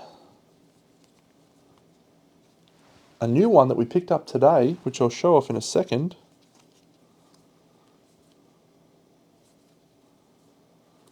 Partnership, bed, family, and that's it.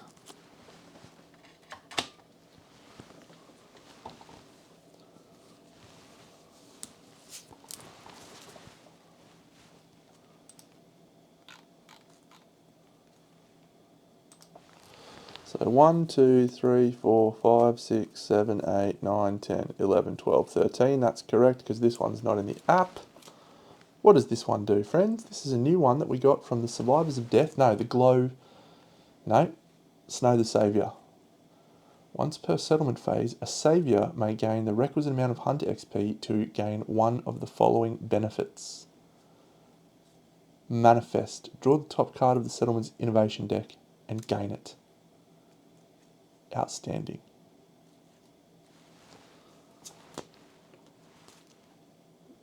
I like this idea of saviours, but I've never really made a saviour work well. So, but we'll try for it. Snow the saviour.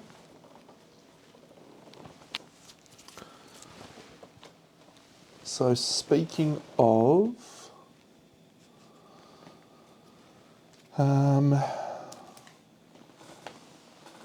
what do we do? Oh yes, let's roll a dice on the one where we can maybe have a kid, and we can add to this roll multiples. So that's a fail. Let's gain a survival. Do I want a lifetime reroll that? Because I've got lots of nuffies just sitting around doing nothing. Kale? Kale could disappear. No one would be the wiser. Come on, Kale, you're an idiot.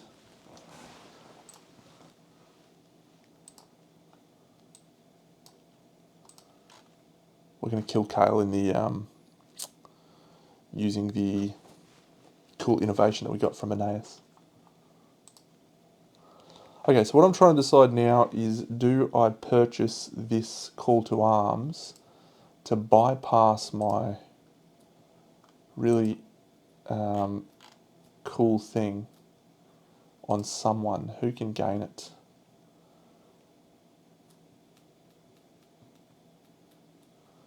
Intestinal prolapse is awful, isn't it? Yeah, that's bad.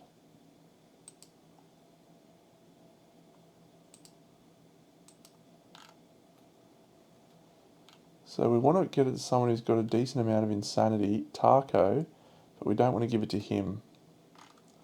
Someone needs 3 Lumi. Can't be pierogi. Is it Jellybean? Physiognomy, Stoneheart, Quixotic, Eproctophilia, Stoneface Engraver. She's so close to Desperate Strike, and I really don't want to give up Stoneheart at this point in time.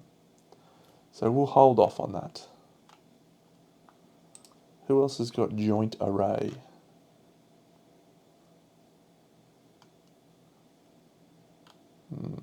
Dairy's got Joint Array. Dairy's got Vestophobia. Man, I need to clear some of these disorders. Some of these disorders are very problematic. I forgot I also had an iron and a fresh acanthus from the hunt, which is nice. I think we'll make the counts set. Strange, fresh acanthus, iron, or the Earl set, I should say, gear, pattern gear, Earl sleeves. What do we require? A leather and a scrap.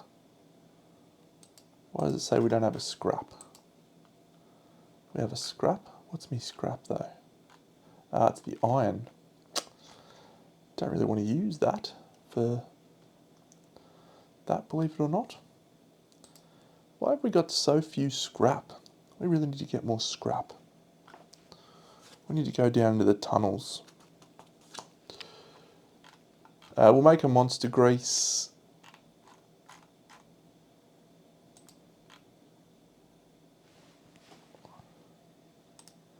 I think I'm just going to hunt another frog dog. I don't think I want to hunt a Dragon King just yet, because I don't see much value in it at this point. Do I hunt a bullfrog dog? Do I hunt a bullfrog dog? What does that get us? 2 hunt XP. We had the tusk works. The person gains the bullfrog. We gain 4 basic, 8, and a prime tusk and a gula sack. Oh, I just remembered. We get an indomitable frog dog resource because we hunted a level 3. What do we get? What is that? I don't know what that is. That's a preserved dog pole. We get a steel carbuncle. The grimacing guillotine.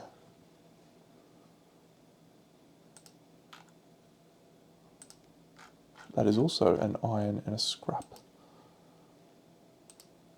The Grimacing Guillotine. What's that one? Is that the good one?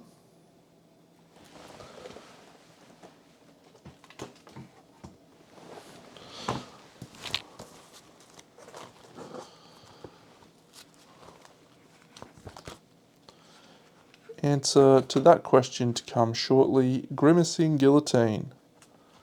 Once per round, if adjacent to the monster when it suffers a critical wound, you may spend 1 survival to cut its flesh and inflict another wound. That is great. The jaw saw is the one that I think is awesome, but that is also great. I think we'll make one of those. A Grimacing Guillotine.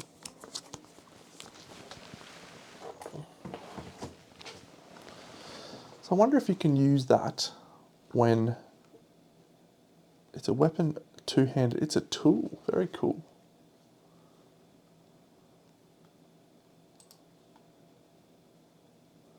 One iron, one leather, one steel carbuncle, and a spindly paw. Well, we have those things, I think.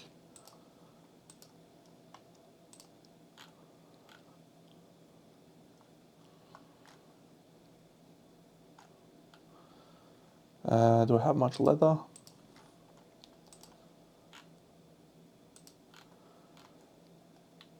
I have no leather. Nice work, Deno. So rather than going for that baby, I think I will go for leather.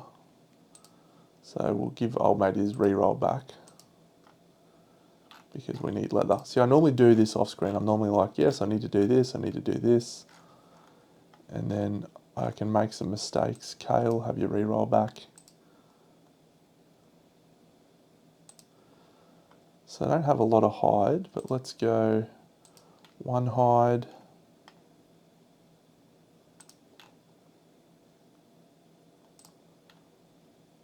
Two hide.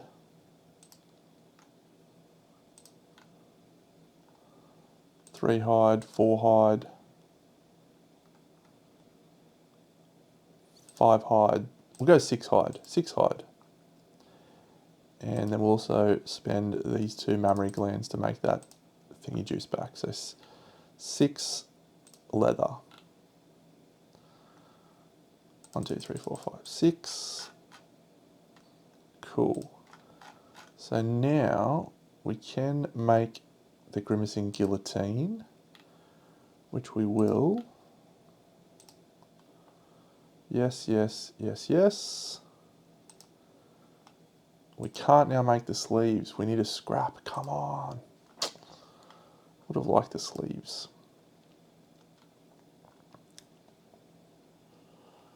Do we make another leather shield?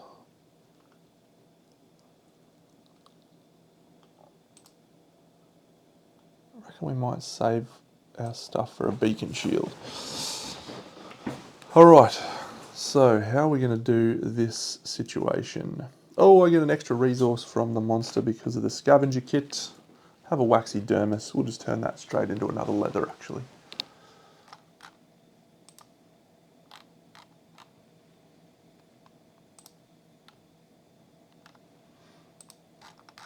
All right, let's go out on a hunt with our survivors. I'm going to go a frog dog level 3. Do we go a bullfrog dog? We don't have any copper at all.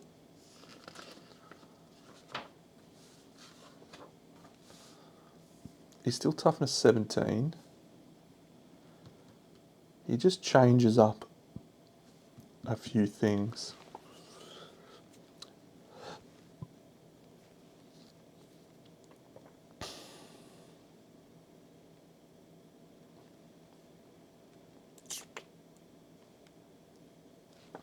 Yeah. Yeah, I think we'll do it. What's the worst that can happen? Frog dog level 3. Done. Bullfrog dog. Nice.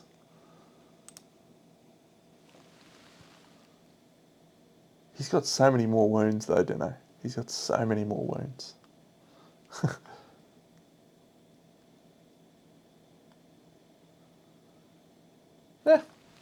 we'll go for it. We'll go for it. Next year we've got the pariah, so let's load up on resources while we can. Alright, so we'll go through the survivors. So Jelly Bean. That is not an axe. So we need Jelly Bean to get some survival when she departs. So we've got that there. We've got Hovel now, so that gives us more departing survival too, which is good. Yeah, okay, good. I did say Shrine and I did say Innovate, so we'll do our Shrine roll in a second. We don't have a Gatherist anymore, so who is going out? We have Jelly Bean with Facist, Physiognomist,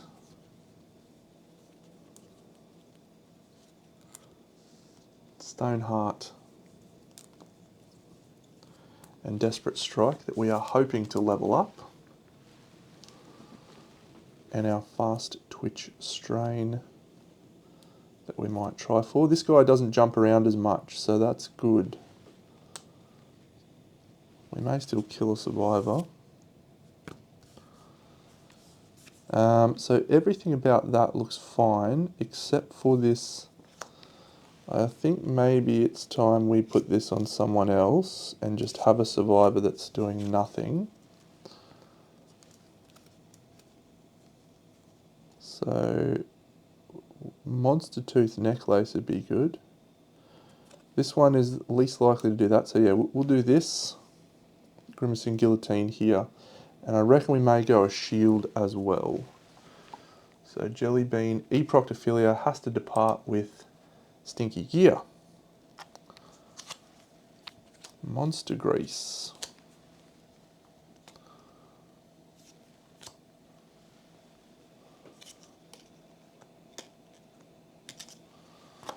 So let's go this across here. Maybe we're making another Monster Grease, which is bad for this Bullfrog Dog situation.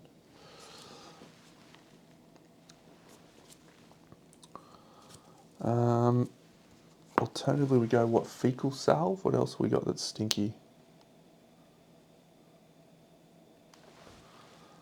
I wanted to go for this first aid kit on someone. Remove a bleeding token or a negative attribute token.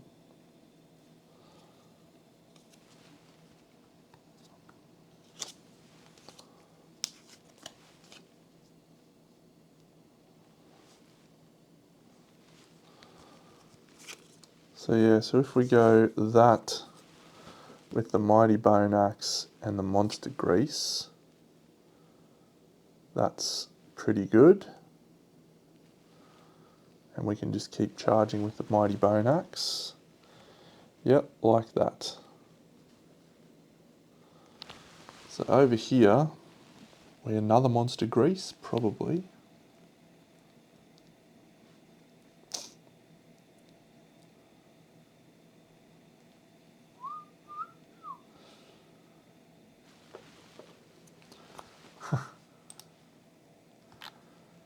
So Milky might take this dried acanthus so she can consume it.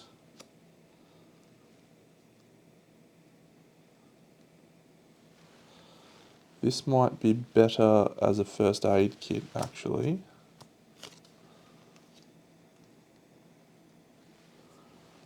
And we might as well do that.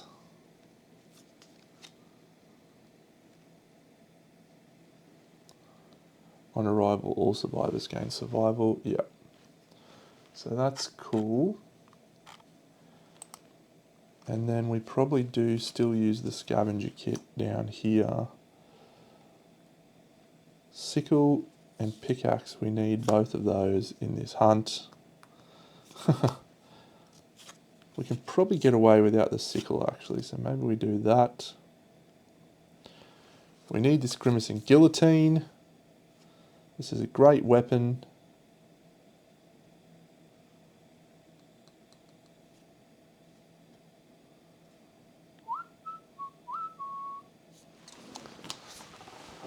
This is the best part of the game. I tell you what, this is the best part of the game. I could sit, I do. I normally just sit here for hours just like, oh, what am I going to tweak here? What am I going to do here? It's so interesting how these gear grids and combination of gears combines.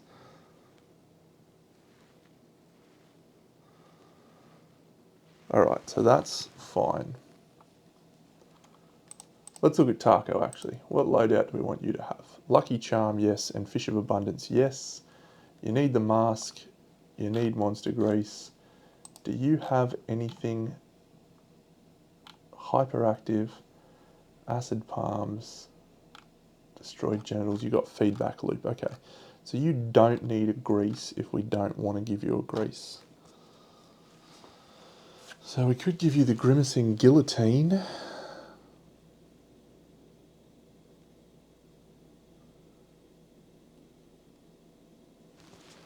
So what about if we did this?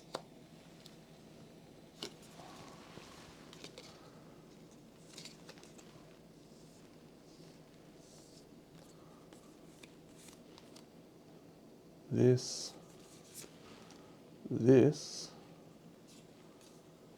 is looking promising. This is looking promising, Dano. We go a Luck Charm here, then we slide this across.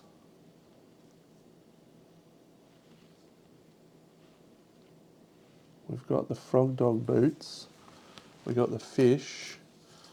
It's the frog mask that's the problem. No. You idiot frog mask. That's okay, we don't need to do that way. So if we go across to here with these, the guillotine there, we still need a blue, which we can get from these two. And that gets the mask there and there. He's done it. He's done it. That is cool. I would love a shield there though. And while we're at it, can I have $1,000? Alright. Lucky Charm. Frog Dog sleeves. Frog Dog boots. Frog Dog mask. Frog Dog vest. Fish of Abundance. Frog Dog suit.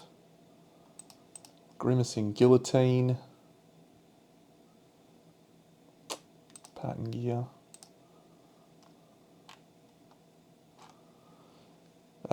I do have the Earl something. What do we want to use that for? The Earl... I made the Earl Tassets. Does that help? When you depart, gain 3 survival. That's instead of the waist piece. That doesn't help, Deno. That doesn't help.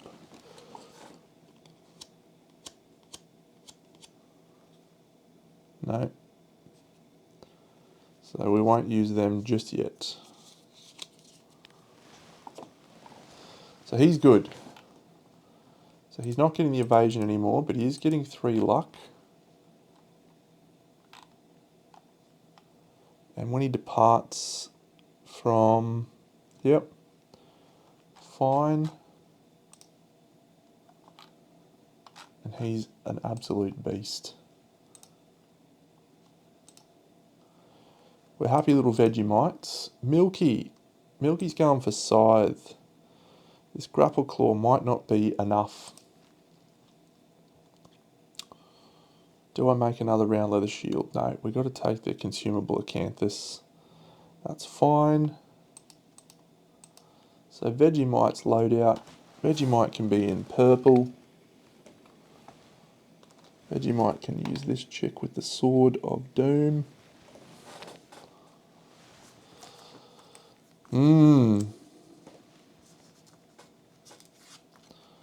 The Sword of Doom was singularly unspectacular in that last showdown.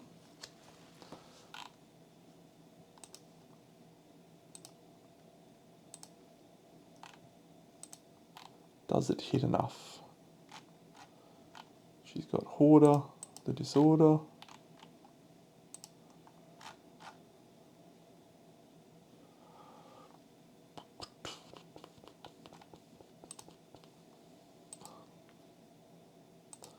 The Doom set. See, so the option then is we could move that over there, the Grimacing Guillotine. I reckon let's not overthink it. 2 evasion, doot doot. Taco's loadout is good. Milky Bar's loadout, she's got a Dry Decanthus instead, which means she's departing with 5 survival. Not 311. 5. Yeah, the sort of not so Doom. Sir not appearing in this film. So we'll just roll our Shrine roll. I actually don't think it matters because we have +2 to that roll. So we get our Shrine roll. And then we have to decide if we want to go +1 luck to everyone during the hunt. +1 strength token, sorry, I should say, from this Anais innovation. We're doing it. Let's go. Do we want the Prime Tusk Gulasak? Are we actually going to go for a Frog's armor set? I just got no copper. I have 0 copper. Is there any value in going for a Bullfrog dog over a Frog dog? It is the same resources except for those Prime Tusk and Gulasak.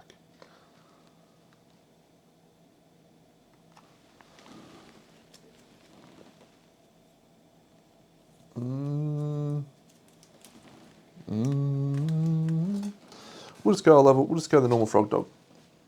We'll just go a level 3 normal Frog dog. That's fine. So let's depart. And we'll go through everything.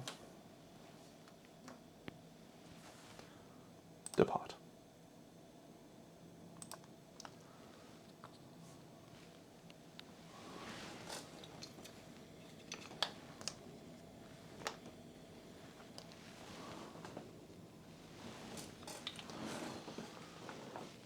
Boom and boom. So Jelly Bean, we've got her stuff out. Milky is going to wield Joint Array and Duty Bound. So she's going to level up Duty Bound now because she's departed. So she levels into Duty Bound 2. And I'll grab that out in a second. She's also got health. And Joint Array. Don't think there's anyone else with Joint Array. So that sucks. Taco has Physiognomy, Frog Kick, and Feedback Loop.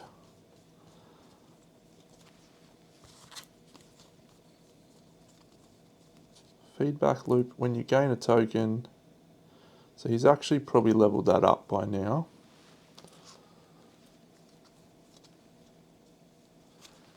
That's fine. And we're happy little Vegemites. I'm actually thinking I should change that guy to be the leather set, but I'm not going to do it. And if he dies, he dies. The Doom set. She doesn't have an ability except for Physiognomy, so we're adding 3 terrain cards to this showdown. Let's level up Duty Bound 2, and then we'll run through each survivor. And make sure we've done everything right. Duty Bound 2. If you're retired or otherwise cannot depart, you may gain a systemic pressure to depart this year.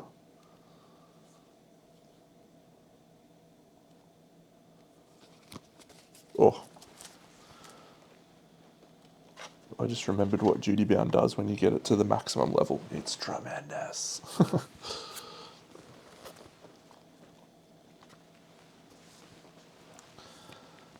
Duty Bound 2.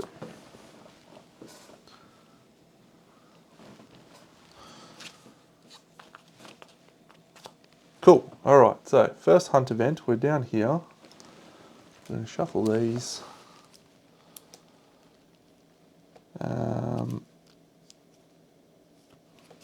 Cool. I'm going to shuffle these. And then run through each survivor and make sure we've got everyone done for all their stuff. Jelly bean. Quixotic, when you depart, gain a survival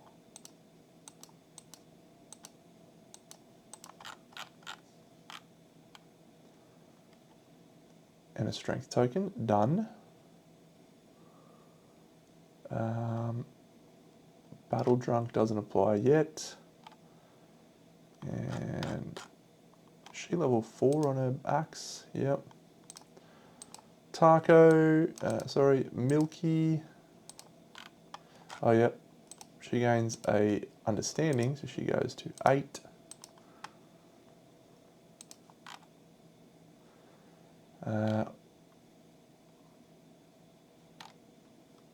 She has a lantern in her gear grid.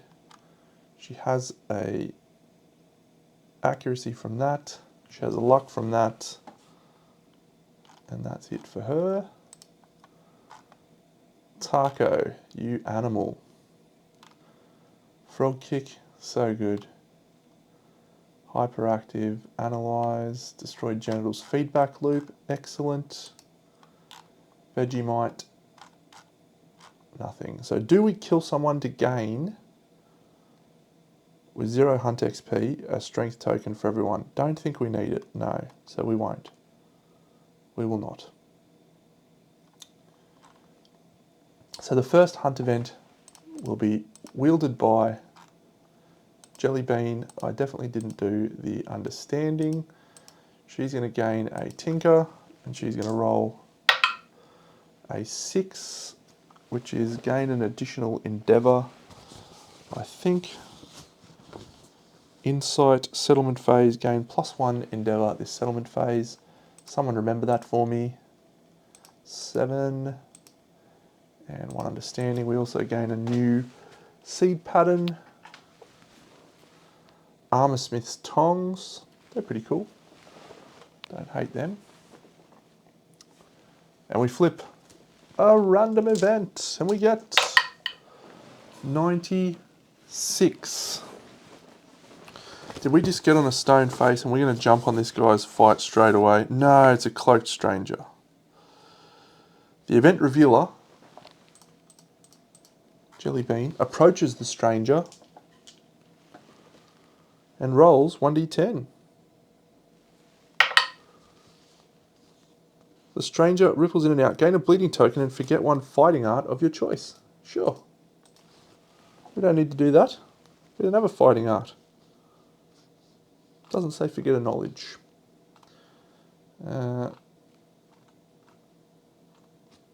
Cool. Next one is a Froggo event, and we have Soggy Prince. We don't have to investigate. The event revealer is Milky.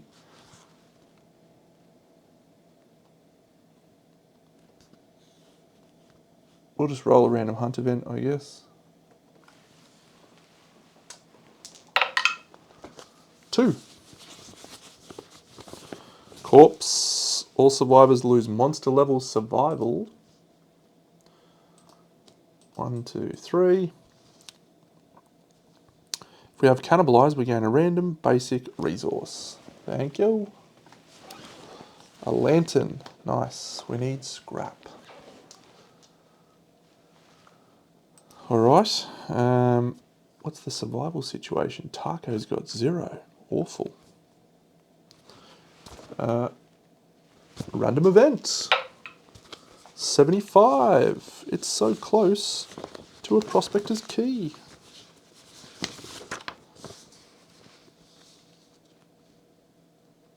Uh, 75. So this is Milky.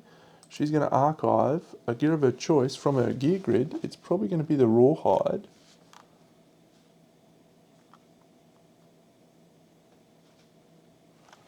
Not the rawhide, it'll be the dried acanthus. We'll just trash a pair of boots. They're easy to come by. Let's trash a pair of boots. Done. I want to eat that. I want to eat that thing. She doesn't lose the armor points until next Lantern Year.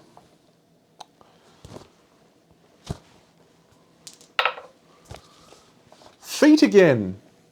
Good. 1, 2, 3. 3 insane people. So the first feat. 37. Lost. Move the survivors 2 spaces back on the hunt board. Excellent. The second feat. 63. You can't get feet again. 92. I think... Failed start. Each survivor suffers 1 brain event damage. And gains a founding stone gear.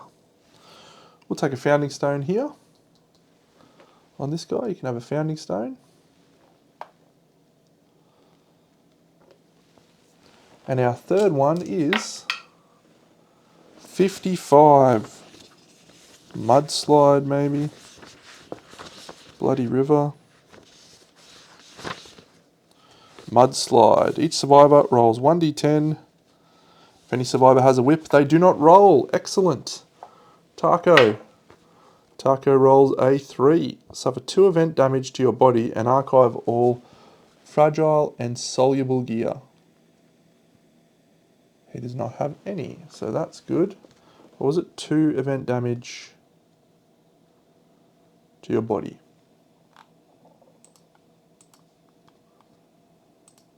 One, 2. Vegemite. Vegemite rolls a 2. Roll again on the table.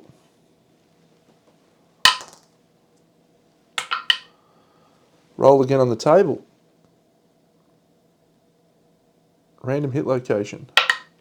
Rolls a 5. So she's suffering 2 event damage to the body, body, and body.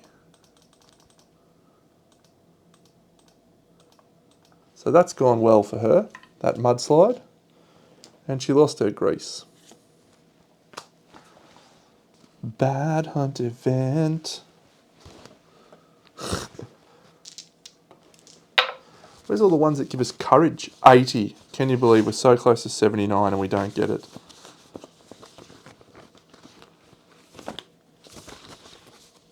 The Lovelorn Rock. Sure. Who's our straggler?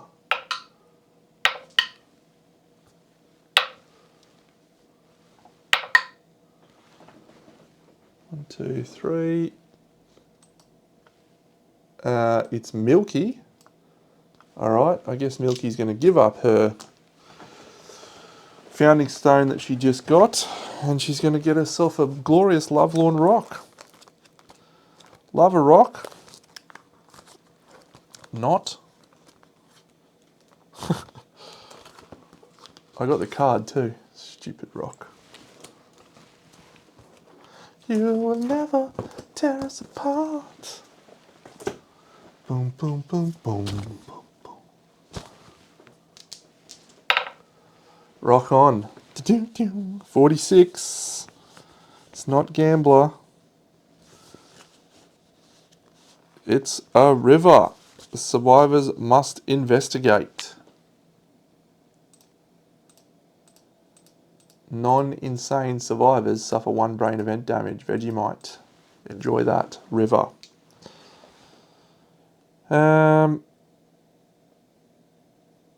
So the first one rolls a 7. That is gain a random basic resource.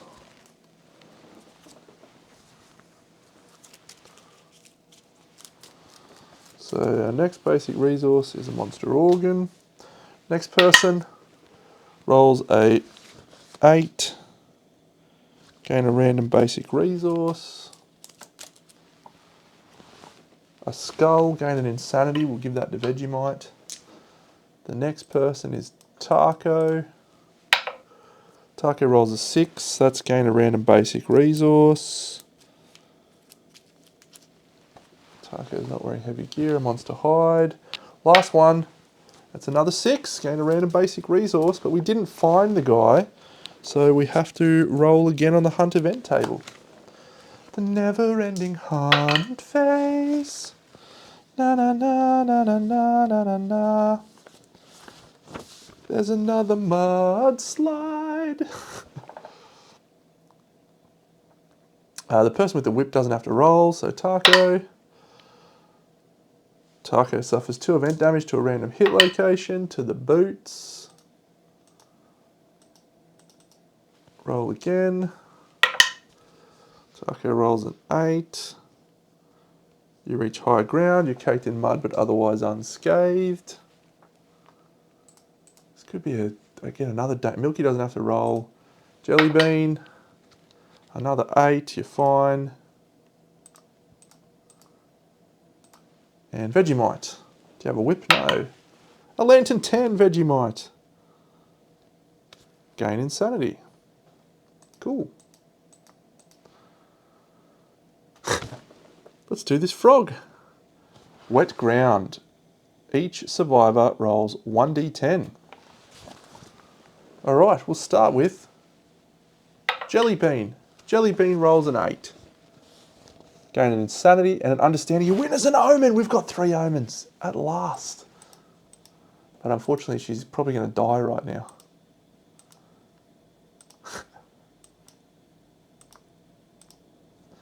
Alright, so we witnessed an omen. That gets us to 3 omens. So we can do that thing, which is actually not too bad, Metamorphosis Festival, when you've got new survivors. So we'll consider that. Milky rolls a 2. Set your leg armor to 0. She gave up her boots, so that makes sense. A 4, gain the Squeamish Disorder. Taco is now squeamish, which means he can't wear stinky gear, but he doesn't have eproctophilia, so that's fine. Last one. That is a 1, which is lose all armor points at your legs. This has been an awful hunt. An awful hunt, I say.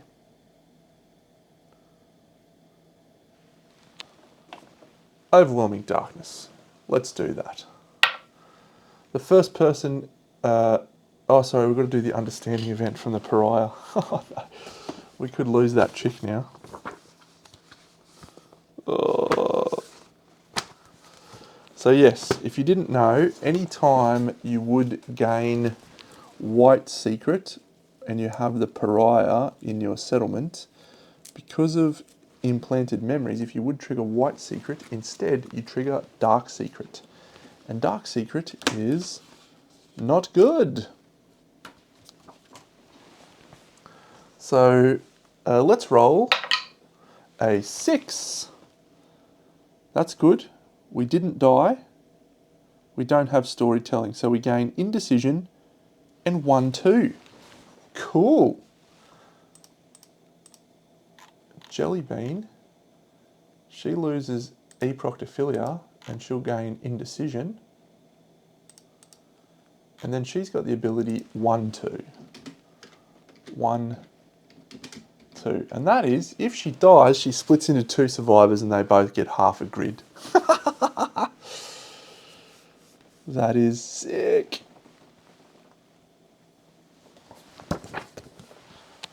Alright, now she'll lose a courage because she's going to... Oh no, she'll spend all her survival to get that person out of the rock. So we'll gain a population.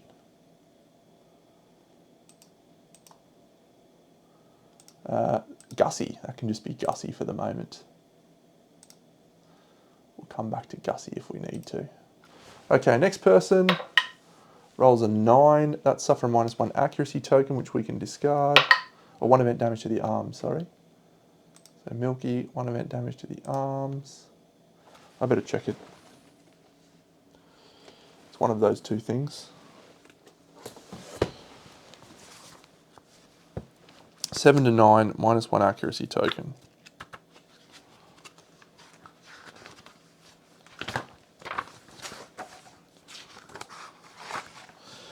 7 and 9, 1 event damage to your arms. Cool. Next person, 1 event damage to your arms. Last person rolls an 8, 1 event damage to your arms. Excellent.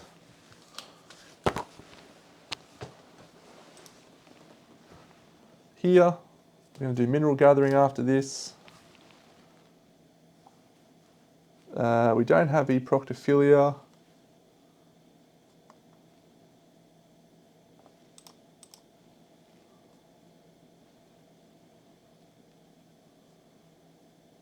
We have to do a straggler. Okay. So the first one, 4, next one, 10, next one, 8, next one, 3. So it is the last person. So she sets her insanity to 0 and gains a random disorder. No, it's not Taco Deno. It's her. Insanity to 0 and gain a random disorder. Cool. Random disorder, let's hope it's not vestophobia. We do a bra again. This one. Toephobia. I've had that a couple of times. It's not too bad.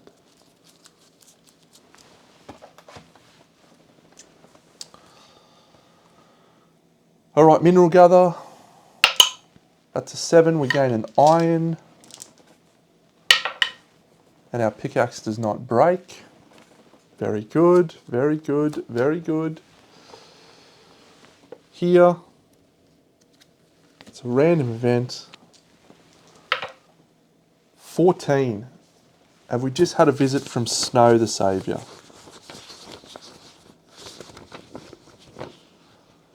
By golly, we have. We've had a chance encounter.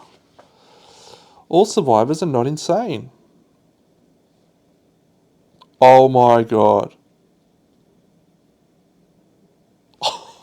That is a great time to roll 14. Are you ready for this?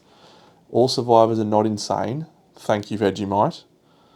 All survivors gain a courage and an understanding. 1 courage, 1 understanding. Taco achieved bold, so we'll do his bold roll very quickly. He rolls a 4 on the bold sheet. Great day. Taco is prepared and he gains an understanding. Oh no, Taco's going to have to roll on the thing too.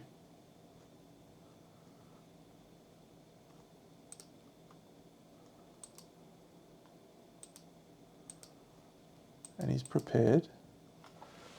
Now he's going to roll on the thing. He rolls an 8 on Dark Secret. An 8 on Dark Secret is Story of Heart's Love. Gain hyperactive and heartstrings. Cool. I got that before. Hyperactive, he already has heartstrings.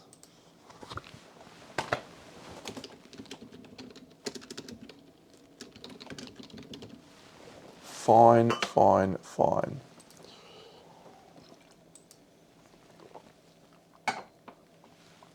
And then, if the settlement has hovel, we do. She snaps her fingers. A chill passes over the survivors. The bodies and armor spontaneously knit themselves back together again. All survivors heal all armor and injury levels. Oh. Then she pulls a random survivor aside.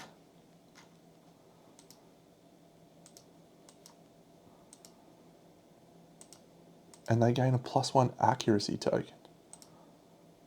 Get that up here. Thanks, Snow. It's a nice day. Random survivor. Milky. Gain a +1 accuracy. Sure. The last frog event is Skeletal Bloom. The event revealer may consume them. We don't want to consume. Feral Shout sucks. So we'll just roll another one of these. 81.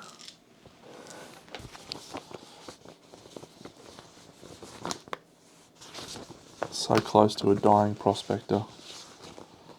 Field of Arms. We don't have a sickle, so we don't gain a hide resource. Should have brought me sickle.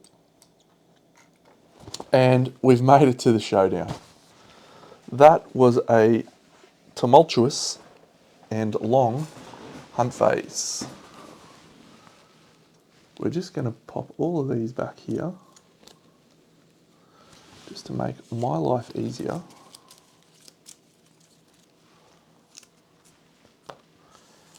And then we are going to do the following. So we've got multiple fascists to deal out.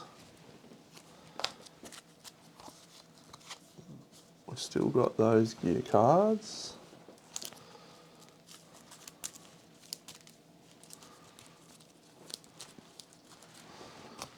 We've still got our farts. These are the farts. They're the legendary and advanced ones. All the tokens, all right.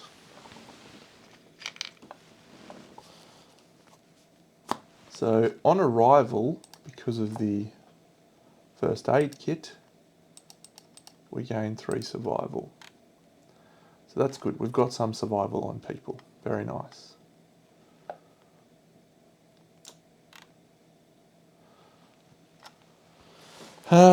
Then we've got our terrain cards.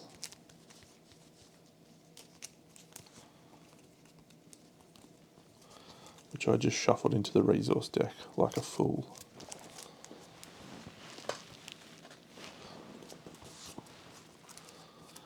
Okay, so I think I have physiognomy, gourmandism, physiognomy. So we have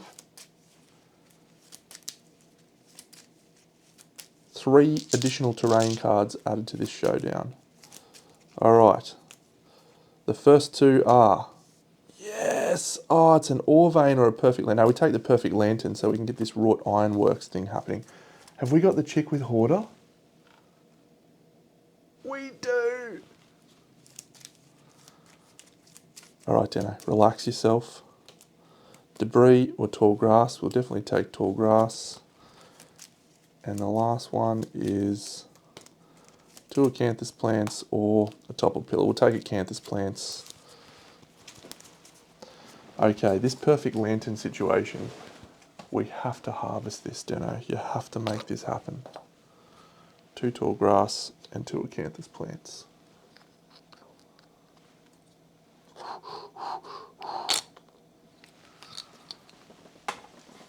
Tall grass is great. So we'll put tall grass here and we'll put tall grass here. We'll put acanthus plants away from other acanthus plants. And the perfect lantern, at least 5 spaces away from all board edges.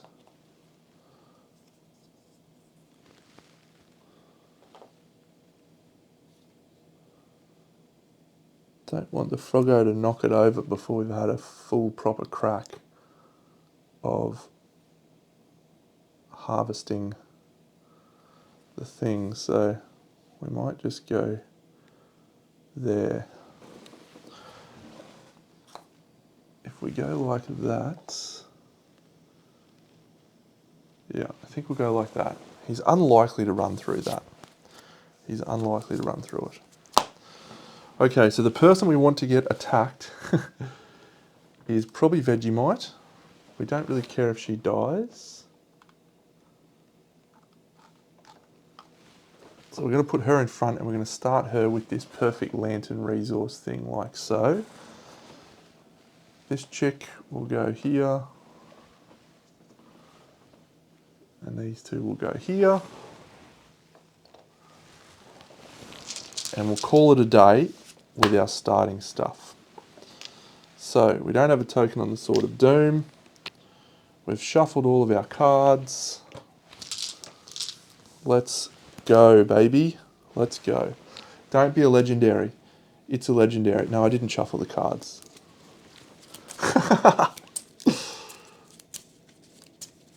Actually, we need to give stink tokens. We don't have blood tokens. Does anyone have a stink token? Yes, one stink token up here. No one else has stinky here. Great. Alright, let's try that again. A mood.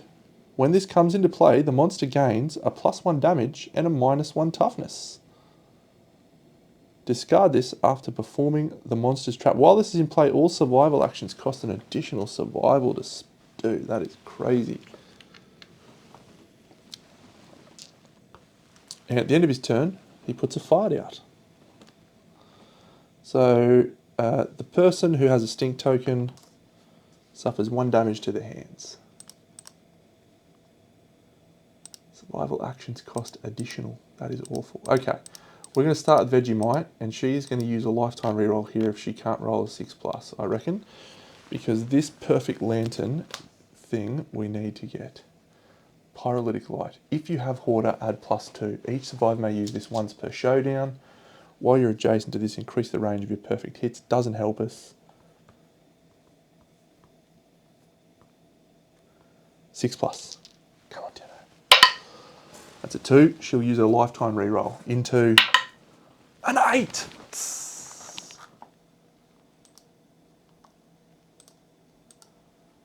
Gain the Pyrolytic Light Strange Resource. Archive this terrain. Okay, great. I don't know what Pyrolytic Light does, but what I do know is that we have to win this showdown, otherwise this resource goes away. So this showdown has just become very important to win. There's the Pyrolytic Light. If it's Lantern Year 15 and we have a blacksmith, we can get Bloomery. We don't have the blacksmith yet. We need more scrap, but we can get the Bloomery. Sweet. All right, how many survival does she have?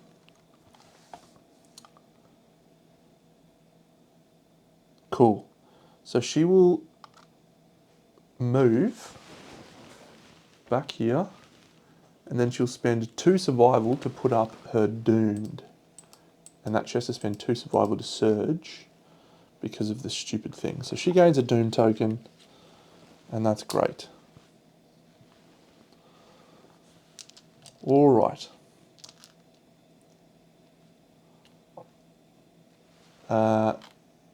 Not a facist. Is a facist. Not a facist. Is a facist. So she'll actually need to be in the front as well.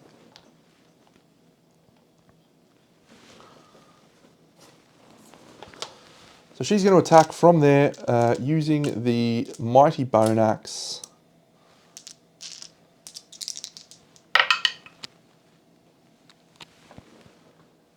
And if I time that right, we're actually going to gain Desperate Strike. Level up, 1 hit.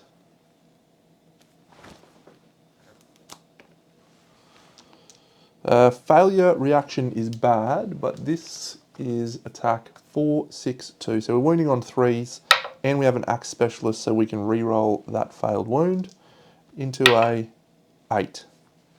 Not a critical, is a wound. Fart's still on top of the fart deck because we can't attack from the blind spot.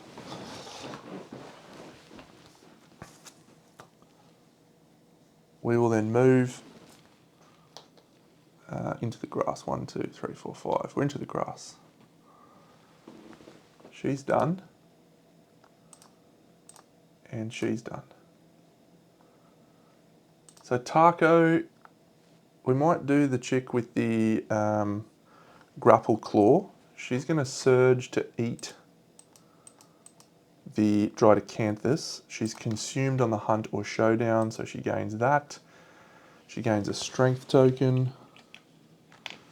So she's going to go there. Doesn't matter because she's all about luck anyway. Joint array doesn't help us. So she's going to move into the blind and swing with the Grapple Claw. That's a 7 and a 10. That's a perfect hit. She doesn't have anything for perfect hits. So she flips 1, 2. Oh, she's trapped it. Trapped it. All survivors are doomed. We gain another doom token. Very good. All adjacent survivors suffer monster level brain damage. Milky. 1, 2, 3. Jelly Bean. 1, 2, 3. And that's it. Then this guy turns to face and he's going to attack her. The chick with the Lovelorn Rock.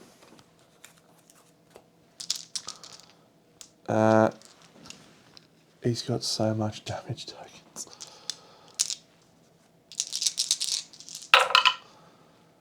Uh, 1, 3, 3, 5, 5. She has 2 evasion.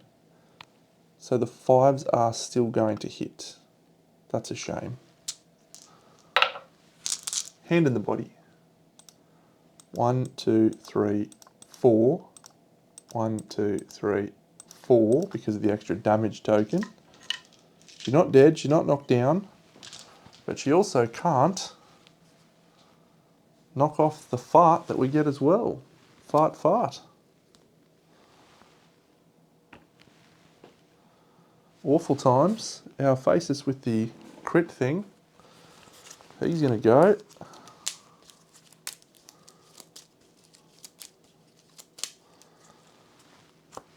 Alright, speak of Cult Knife. Taco. Don't do that. Alright, swing for the fences, Taco. We need you to sort this out. He is accuracy 3, so that is 4 hits. 1, 2, 3, 4. So there's a gaseous bloat reflex. We're okay with that. So we'll do this one. He's got 1,000,000 damage. It's not a critical, but it is a wound. 2 farts coming out. Absolutely sucks. This one, it is a critical. Any stinky survivors gain adjacent. Who's stinky? Yeah, she gains a luck. Dog Pulse Seeker, any stinky. If any surrogates are insane, they gain +1 luck. Your beauty. Take the wound. Oh, this is actually discarded now, isn't it? Discard this after performing the monster's trap. It's a wound, but it's not a crit. And the last one. Crit. Adjacent survivors archive all their stink tokens. Could you have got it in a better order, Deno? Wound. Stink token archived. Delightful. He'll surge, and he can do that for the low, low cost of 1 speed now.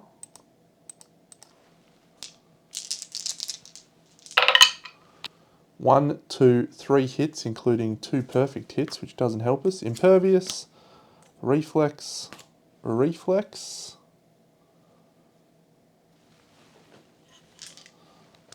See if we can critical. We'll change to the green dice. We can't, so the impervious is gone. Ugh. We can gain a speed and a mossy molar. Oh no. This guy's speed situation is not good.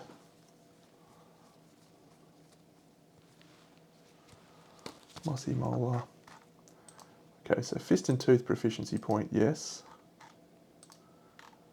Vegemite has not swung with her sword yet, but we might do, now that we can do it for free, basically. Milky failed with the scythe, and Jelly Bean succeeded with the axe. So this last one, not a critical, is a wound. He's going to perform Leap and Gaseous Bloat, but before we do that, we're going to do some things. We're going to spend a survival to cause another wound. 1, 2 from the Grimacing Guillotine. And then that's once per round. Cool. And then we're going to surge and dash with Vegemite and swing with the Sword of Doom. Actually, we can't because we use the pumpkin, so we can't do that at all. We can't do anything with her. She's done. But we could potentially surge with the Mighty Bone Axe. Do we want to surge with the Mighty Bone Axe? Savage Wound would be good. Yeah, we'll dash and surge because we need to clear off some of these farts.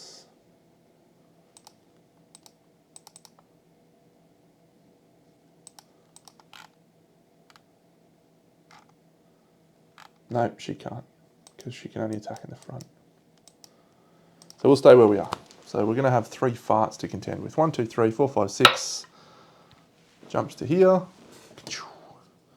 No one gets splash damage, but we've now got 3 farts on top of the fart deck to contend with. The only good news is that our guy with gas has a chance of avoiding them because he's the closest. That's it for our first turn. Pretty good turn. Frog Dog's turn. Alright, so 3 farts. The first fart is target a random non-deaf survivor. So top down. So it is Jelly Bean. So she has to prevail to dive for cover and become knocked down. Otherwise suffer the death, severe head injury, and gain a stink token. How badly do we care about death? When you suffer a severe injury, we'll take the death, actually. We will take the death.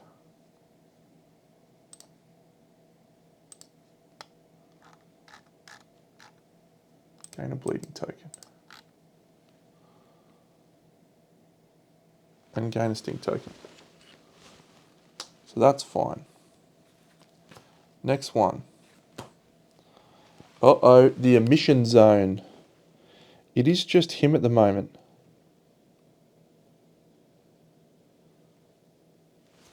So let's see if he can roll a thingy. He can. So he just ignores that straight up. If they survive, they gain a stink token and 1 understanding. No, he just ignores the gas. Sweet. Last one. A choking emission. It's just him again. Can he roll a 6 again? Yep. Suffer no damage. The gas mask on the Frog Dog mask has come in clutch there. Would he have been able to spend 3 survival or die? No. No, he would not have. Then he does his action, which is Tongue-Tied. The stinkiest threat in range. There's no one with a stink token. The farthest threat in range. So it's going to be our chick who is doomed. So he's speed 8, I think. 1, 2, 3, 4, 5, 6, 7. To there, like so. And cool. So this attack is 5 speed. That's a miss. That's a miss. That one is a miss. So it's 2 hits. The 2 hits go on the body, and the body will dodge 1. 1, 2, 3.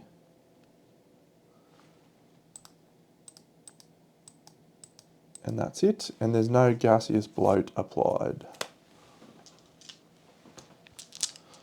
Alright, well, I really want to finish this fight as quickly as humanly possible now. But the fact that I've got 2 facists is very annoying. So let's do her straight up with the Sword of Doom.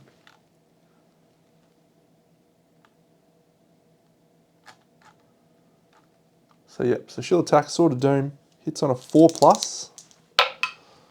She rolls a 2 and a perfect hit. So the perfect hit is here. Now she criticals on, she's got no luck, deadly, crits on a 7. That's a 1, so that's a failure. Adjacent insane survivors, there is none. She does not suffer that. She'll swing again with the Sword of Doom. Oh, sorry, does she get the token back? She does. So now does she get the next token back? She does. She hits once again with the Sword of Doom. Come on, sword proficiency. That was a 7. I should just take that. That's fine. 8. Critical, bloodied palate,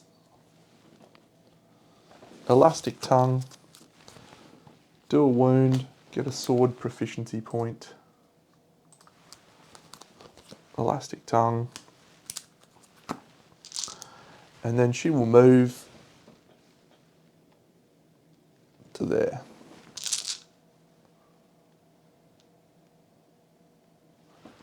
We'll do the chick with the axe. She'll move to there. 1, 2, 3, 4, 5. Yeah. So she's going to dash to here, and then she's going to use her screaming armor set to leap, guard, whatever it is, fast twitch. So she's done it. She's charged for the first time, and she'll use the Mighty Bone Axe. She also pushes him back 1, and she gains a bonus attack strength on this. 2 hits, no perfect hits, devastatingly. 1, 2. So we'll attempt to wound. That is a 9, which is a critical, thanks to her things. So that's a Savage, the Mighty Bone Axe, so that's 2 wounds. Very nice. And gain an Aqueous Eye and Archive. We witness another Omen. Very cool. An Aqueous Eye. And this one, oh, that is an 8. It's not a critical, but it is a wound. So that's fine. We don't get any benefit out of a critical anyway. Savage doesn't do anything. Cool. So she will surge with her last survival. We just want to try and get a Desperate Strike leveled up. Come on, Deno. Oh, it's a 6 and a 3. The 3 is a hit. So we have, oh, that's the wrong thing to look at, Deno. We have that and that. We'll do it in this order. That's a 7, which is a wound. And then this one, that is a 9, which is a critical, Busted Knuckles, and Savage. 1, 2. Come on, sit down. All right, our Speaker Cult Knife guy, he will dash. He's also a facist. So he's going to dash to here, and he's going to leap into the front. It's the best we can do. 5 speed. This is a tragedy. 1, 2, 3. 3 hits. Yes, 3 hits. 1, 2, 3. Oh my goodness, he's on fire. He's going to perform Leap and Gaseous Bloat unless we crit, which we do on a 6+. So that's a wound, but not a critical. This one is a wound, but not a critical, or is it a wound? So he's strength 3. The Speaker Cult Knife is strength 4. So that's 7 plus 7, 16. We're 1 short. Okay, no wound. For the first time. Nice work, buddy. And he fails to wound that one too. He's out of survival.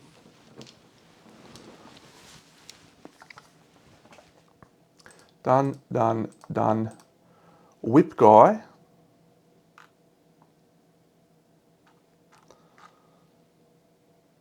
Sure, Whip guy will move into the blind spot and swing twice with the grapple claw. 2 perfect hits.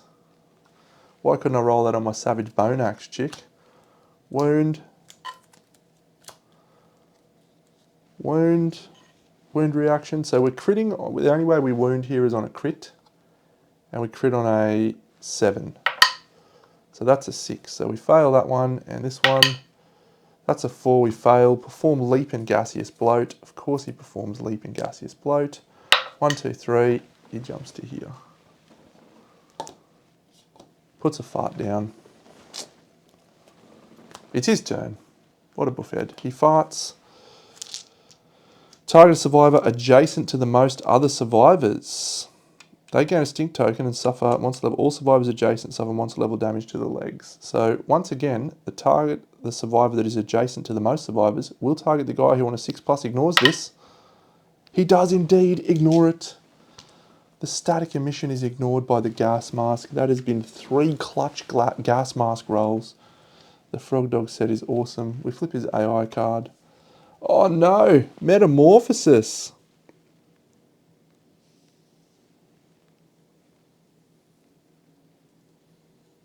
Okay, target a monster, target a survivor with the most insanity. Well, fortunately for us, I think, yeah, Jellybean's got 20. So Jellybean's targeted. Fine. The frog dog locks eyes. They roll 1d10. If the result is greater than the insanity... Oh no, they just die.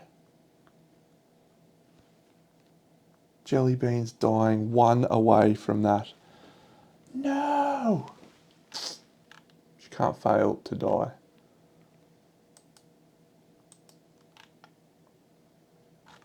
But she's got 1 too. She's going to split in half. That's so good. In the aftermath, she's going to split in half. I don't know what to do with that. We're going to use 1 too. Let's read it. What does it say? 1, 2. Become 2. When you die, do not gain the benefits of your death principle. Oh my god, we gain 1, 2. Split into 2 new survivors. Split their characteristics. Okay, so we're going to make a copy of Jellybean. This is awesome. Copy survivor. How do we do that? That's up here, isn't it? Yes, copy survivor. Done. So this is Jellybean 2. Okay, so survivor number 1 gains Jellybean's survival 0, accuracy 2, luck 1, courage 1, first and third fighting art none, disorder, second disorder, indecision. So nothing else is transmitted. We don't get that. Oh, it'll actually be battle drunk. So she'll have battle drunk.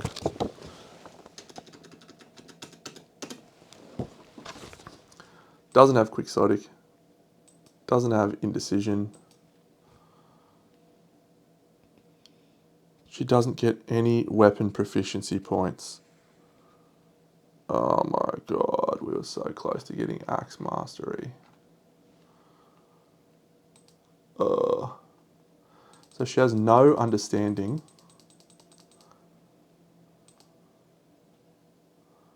No abilities. And no hunt XP? Okay, survival, yes. Accuracy, yes. Luck, yes. No evasion. No strength. First and third fighting art, second disorder. And she gets the screaming set, basically. And this Jellybean, so we'll call her Jelly Belly.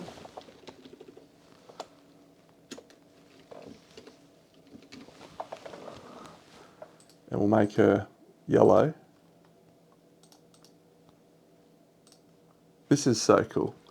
Alright, so Jelly Belly, she's going to gain insanity, which is 22. Oh, we've got to go back to this Jelly Belly. She has no insanity now either. Oh, no bleeding tokens. No Lumi.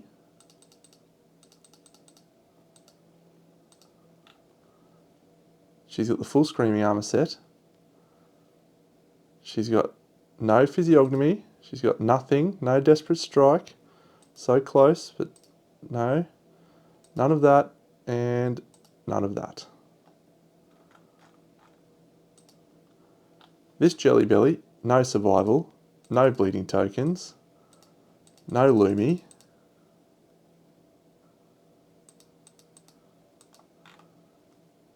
She keeps Insanity, Evasion, 1, Speed. Oh, she doesn't actually have Deaf anymore, so she'll keep 2 Evasion.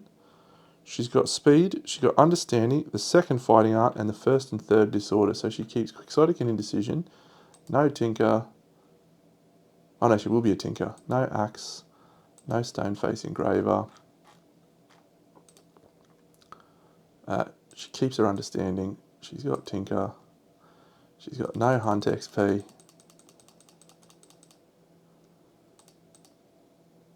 And she's got no Weapon Proficiency points. She got no Philosophy, no. But she has got Battle Drunk. No, she hasn't got Battle Drunk or 1-2. And she's got these things, so she's actually the only one with the axe. So let's have a read of what happens if there's anything else that happens. You can all read with me. When a survivor with 1-2 dies, they split into 2 new survivors. The player controls both new survivors. If the survivor died during the hunt or showdown, an additional gear grid, then recalculate your resulting armor points. Place survivor 1 adjacent to where the original survivor adjacent to the first on the hunt and showdown board.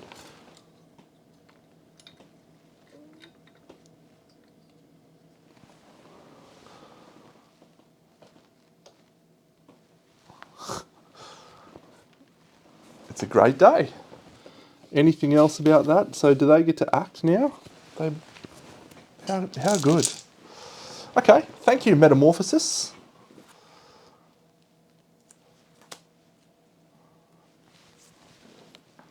Thank you very much.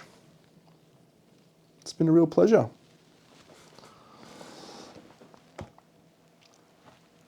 We've got 5 survivors in the battlefield. I don't mind that. I don't mind that. All right, well, both of those are now no longer faces, so they can leap and go in. However, Jelly Belly has no armor because she has no armor sets. Actually, she's got a leather shield. Very good. And this Jelly, she's got the Screaming set.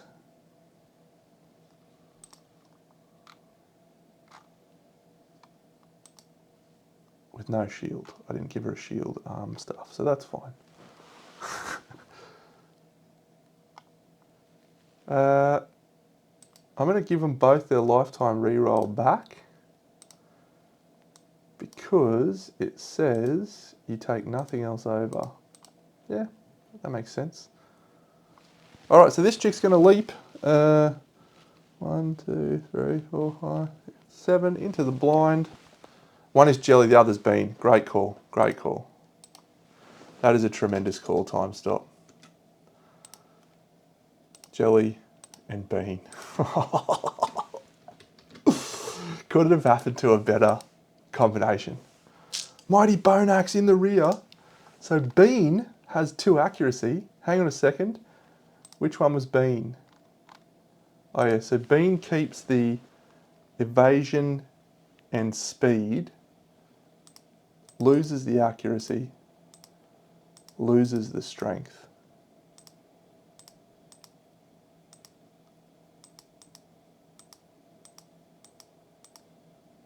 And loses the luck. Okay, this is all delightful. That's it. Okay, so this is with a Mighty Bone Axe in the blind. 2 hits. Yes. She's not an axe master anymore, or an axe thing, so I don't get to reroll fails. But she has done a leap, and so that is a wound. But it's not savage. And this one is a wound, but it's not savage.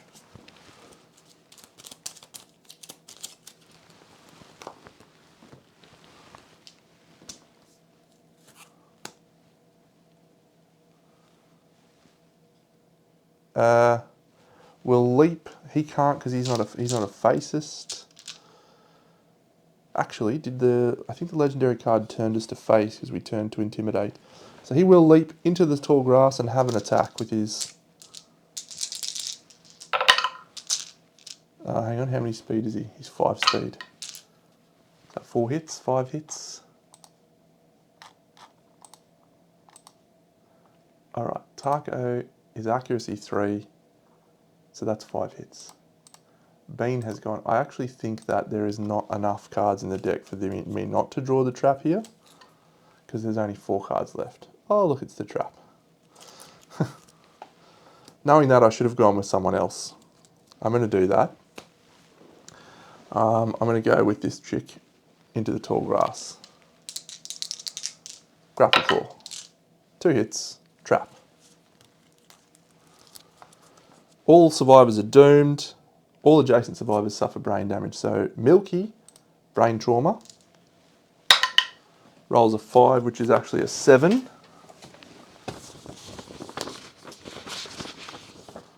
Going to random disorder and 1d5 insanity.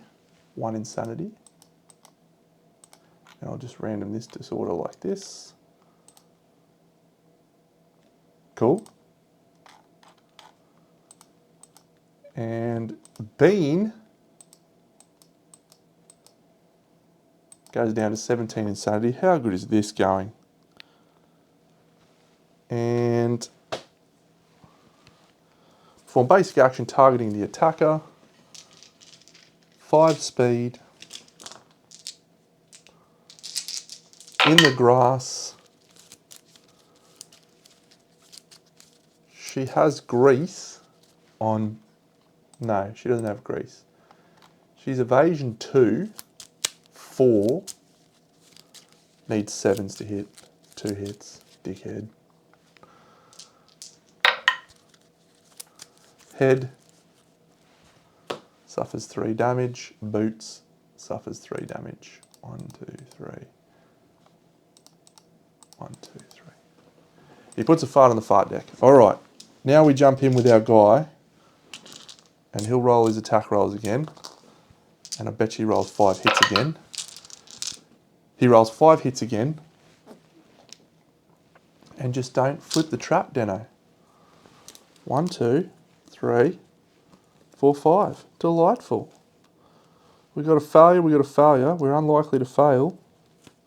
We got an impervious. Critting on 6s. Critical. Gain 3 understanding if you're the survivor. No, that's fine. Actually, we should have done that one last. Wound, but not a failure.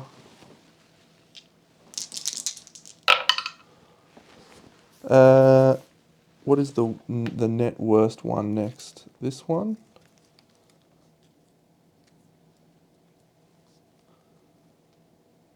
This one? This one?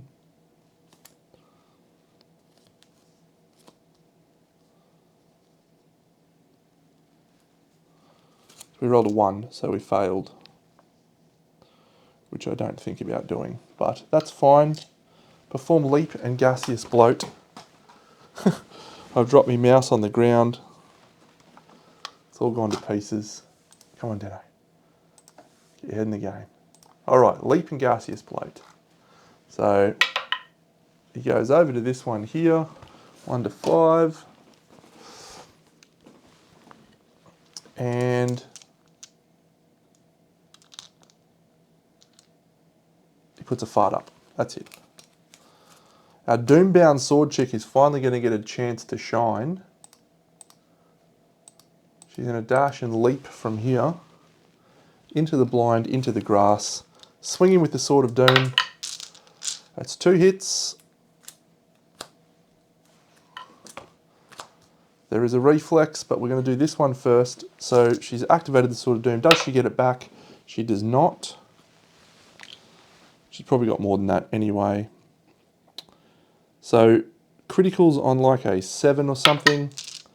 That's not a critical, but it is a wound. 1, 2, 8, 10, 12. No, it's not a wound, it's short. Come on, Dano. Come on, mate. That's a critical, though. The monster is knocked down. He's got 1 card left. He's got no farts on his deck. We'll swing with the sword again. That's 2 hits. 1, 2. We'll do this one. We're just looking for a 7 or a 7 here. Do we get the token back? It's a critical. I'm taking that critical. It's a critical anyway. Random Frog Dog resource is the better one. It's critical after critical. Delightful. Delightful. Somehow we've come out of that after taking a legendary card that just kills us with 2 survivors that now gain philosophies. That's tremendous. Oh, it's a ponderization. Return and advance the year. 8 of these, plus an Indom resource. 1, 2, 3, 4, 5, 6, 7, 8. Another Ironclad Spine. 4 of these. 1, 2, 3, 4. Very good.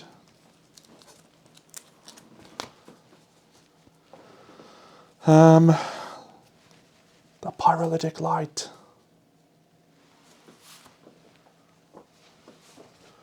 We get an Indom resource.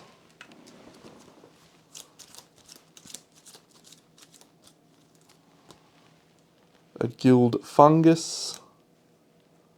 So that's the Jaw Saw. Cool. We also get a Black Lichen and a Bioluminescent Tonsils. And we also got another Iron from our hunt, which is great. Alright, so our timeline event this year, our settlement event, let's do that. There's going to be a long finish to the session, but I'm here for it because we've got a lot of survivors.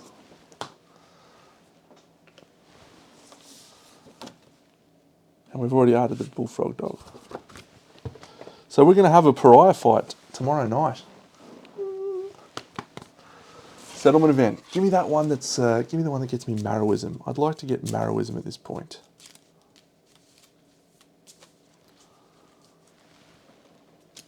Alright, I'm going to do the rolls over here.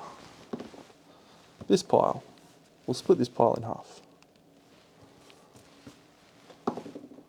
This pile. And we will roll a 6. 1, 2, 3, 4, 5, 6. It is! Oh, it's the Frog Dogs one. That's not a good one, I don't think. Gathering Emissions. Do we have Ammonia and Hovel? Yes. Stinky returning survivors suffer a random severe injury. That's one of our new chicks, and no one else. Because we lost all of our grease. That's an 8. If the settlement innovates this lantern year, draw an additional 2 innovation cards.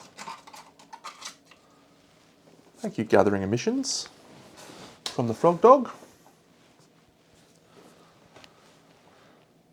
Alright, it's Lantern Year 15. We can make the blacksmith and we can make that pyrolytic light thing. How many people do we come back with? 7 and we get an extra one. 8. Oh my god. This is so good. And we also achieved King Cuisine, so we get relativity.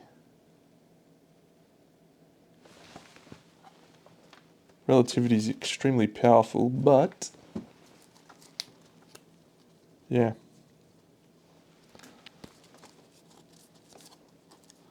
In the aftermath, each survivor must gain a thing and a knowledge of their choice. So you can use it to quickly level up some knowledges that you would not have otherwise been able to level up. Such as Duty Bound. Duty Bound can be quite good on that front.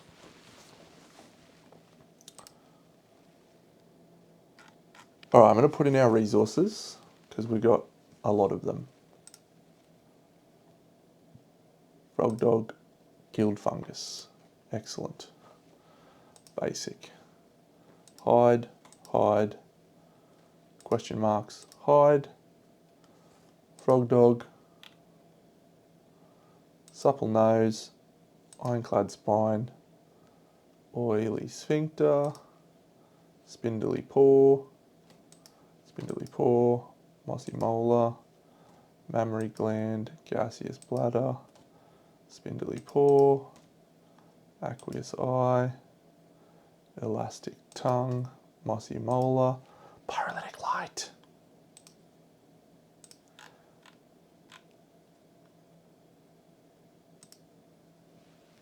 And then some more basics.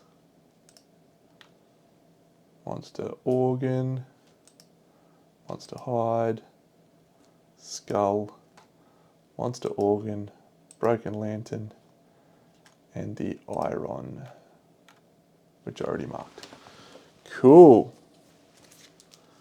Hefty resource generation happening now. After the start we had, I thought we were going to have a really tough time getting this campaign through to the end, but we are sailing at this point in time. We're really going to struggle to get that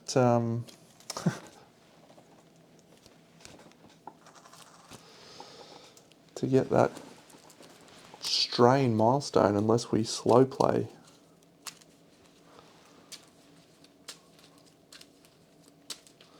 Four of these, 2, 3, 4. Call to arms again. That's probably a sign. Plus relativity, and we have to give relativity to someone. Alright, we have to do some philosophies. So the first person to gain a philosophy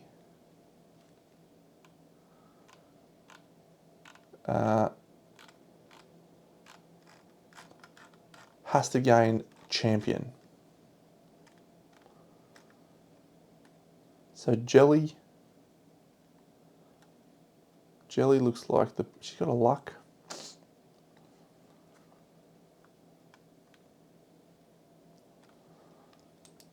She's got no axe proficiency. Let's give her shield.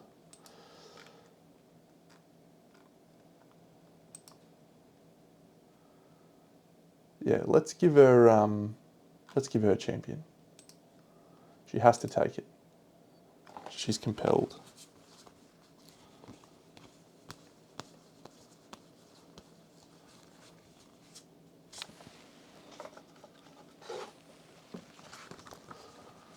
Jelly and bean. That's so good. Alright, champion is our first.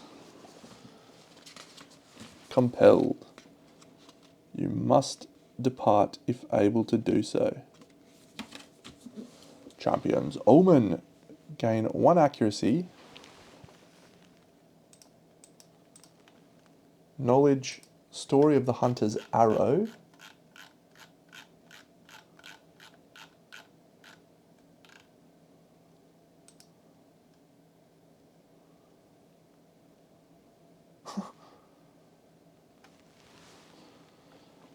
You imagine yourself as a hunter. Okay, so we'll roll. That's a 4. Gain +1 strength. And if you depart this lantern year, gain a -1 movement token. Okay. She has to depart this year. So we'll do that. And Story of the Hunter's Arrow.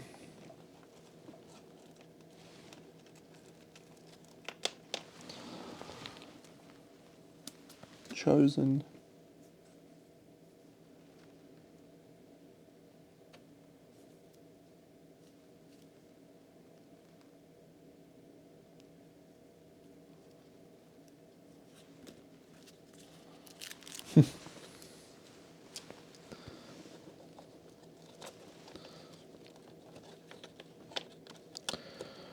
Reckon we need to get that crossbow now. Cool. So that's champion done. The next person is we'll do the level up of Milky, who is a gourmandist. Milky's going to go to rank 2 gourmandism.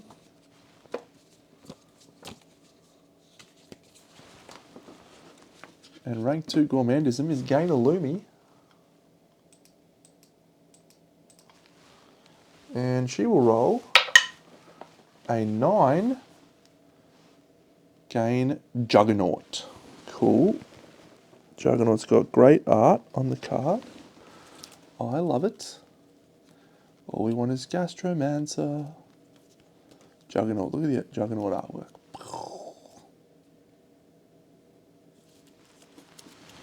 You can just ignore severe injuries when you level it up.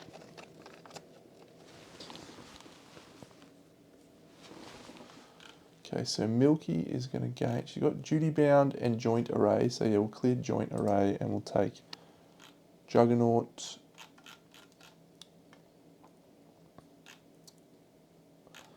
HIJ, very good. So those ones are in the deck now. Alright, now the next person to gain a philosophy is Taco is level 4 Facist. He's so close to Fist and Tooth proficiency. Is he about to disappear?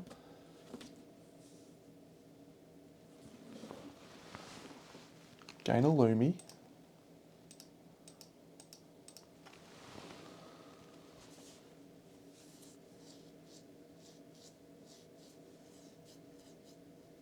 Alright, don't roll a great hot roll there, buddy. It's a 1. Gain a Torment and 1d5 Founding Stone starting gear. There's worse things that you could get on that roll. How many Founding Stones? 4 Founding Stones. Okay.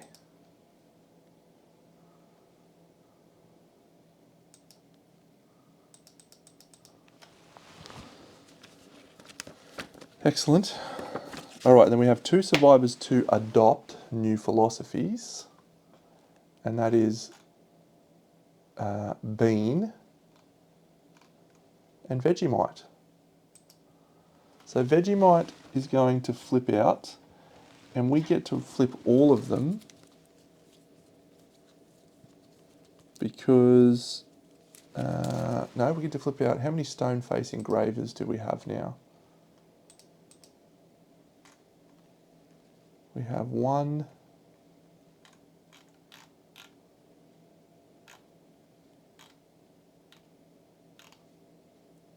We have 2. So we get to flip out 3 of these to choose. So 1, 2, 3. Probably Romanticism. Now let's do Gatherism because it's the new one.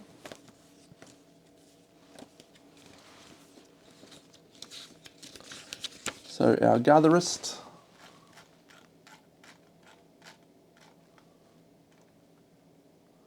who was this? This was Bean. So she's a Gatherist. And she rolls. That is cocked. Try again. 7. Gain Phytologist and a Fresh Acanthus. Phytologist. Cool, so that's a new one that I haven't seen. So let's have a look at Phytologist.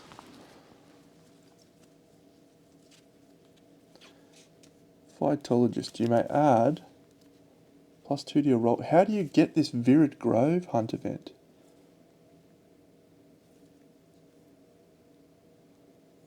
You need Botanical Tracker. How do we get Botanical Tracker? That must be higher up on the list.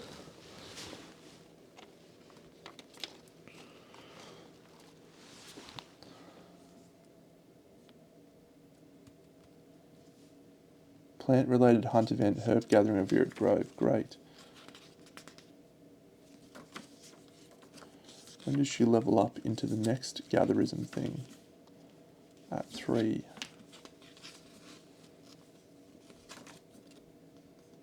So you need Botanical Tracker. So we need to get her to level 4. Very good. Very good. Alright, and then the last survivor, which is the Sword Doomed chick. Vegemite. We flip 3. 1. Regalism 2. Champion 3. We'll take Regalism because she's a sword wielder, so that seems fine. Regalism. Excellent. On Regalism level 1, we shall roll a 9. Gain an accuracy and 3 insanity.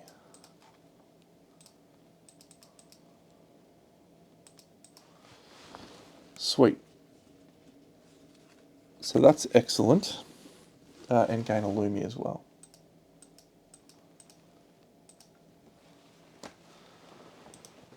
So now with all of our endeavours, we need to make the blacksmith. And to make the blacksmith, we require bone and scrap. On scrap smelting, you require 6 bone and 3 scrap. Our scrap situation is 2. So we need to go hunt for scrap hunting. So we'll do that. We will innovate and shrine, and then we'll send someone out on a long walk. So this roll, we need a 6 to 9. So that's a 3. And it's spend a survival or die. We're actually going to send out one of our Nuffy survivors, Gussie, who just came in. Gussie's going to use their lifetime reroll to see if we can get something else. That's a Lantern 10. Okay, so that might be good. So Gussie's going to come back from a long walk and gain a courage. So Gussie's going to go out again. Gussie rolls a 5, so we'll spend a survival. And Gussie will go out again. Come on, Gussie. Come on, Gussie. That's a 3. So Gussie dies, which gains us a basic resource. Lantern, lantern, lantern. Monster hide. Oh, at the start of the settlement phase, we actually gain 2 basic resources from our thing. I haven't done that for the last 2, so I'm going to do that now. There we go. 1, yes. 2, and then I'll add those bone hide. Bone hide lantern. And then I'll shuffle these all into the deck and draw out 2 from last year. I only do last year because I definitely forgot. I've got Cannibalise and I've got the Morgue. So 1, 2, bone organ. Okay. So we will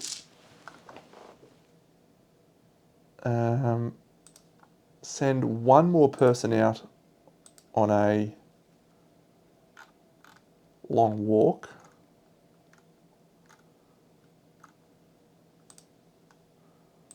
So Gussie is dead.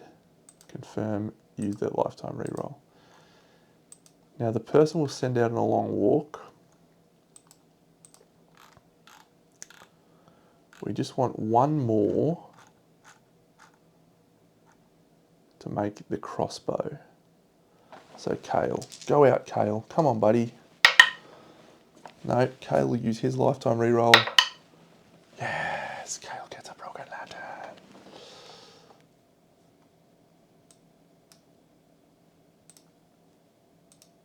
All right, so I think that means with the pattern gear, we can craft seed pattern gear, the crossbow.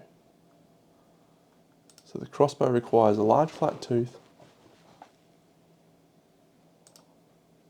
and it has to be a perfect organ, okay.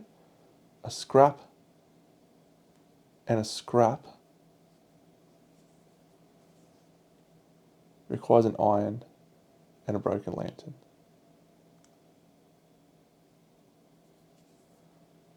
Two endeavours, bone, perfect organ. We're making the blacksmith, so we can't do it this year. It's probably okay. So 6, bone, 1, 2, 3, 4, 3 broken lanterns, 1, 2, 3. Strange.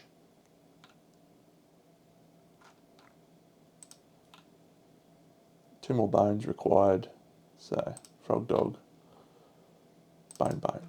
Excellent. Okay, so we've made the blacksmith, and that means that we can now archive the pyrolytic light to gain bloomery.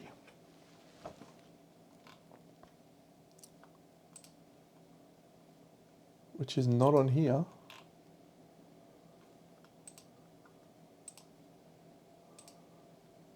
At all, but the bloomery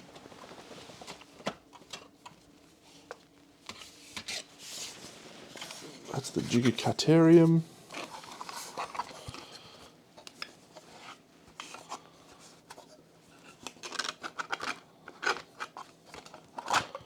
Bloomery is an innovation, dunno. So you can get the bloomery innovation. There we go. Because we have bloomery, man, I love this game, but it does get a lot for one person to try and manage everything. We've gained the bloomery.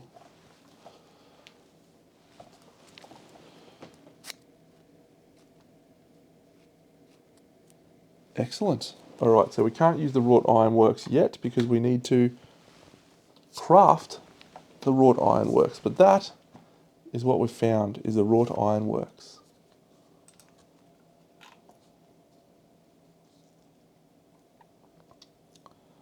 The wrought great shield.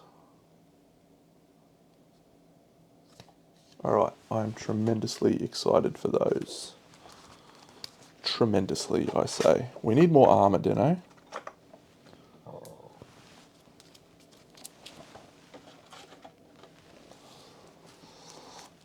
Well, that was a great time. We've got one left over endeavour. I'm going to hold on to that and think about that for tomorrow. It really is. Could you imagine doing this without Scribe? I don't know how Bra does it. He's a nutcase. He's an absolute nutcase. Pen and paper all the way, that guy. Lunacy. All right, we have a Pariah Showdown. Level 2 Pariah Showdown. That is awesome. I know what I'm going to spend. I'm going to spend that on an organ and butchery, and we're going to get fist and tooth mastery. That is what we're going to do.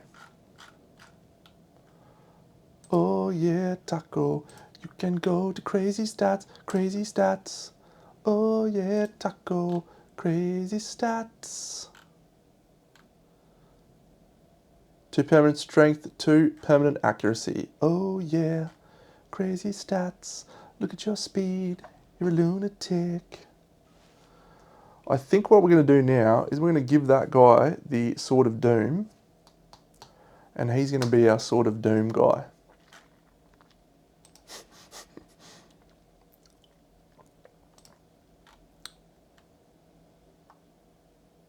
Yes.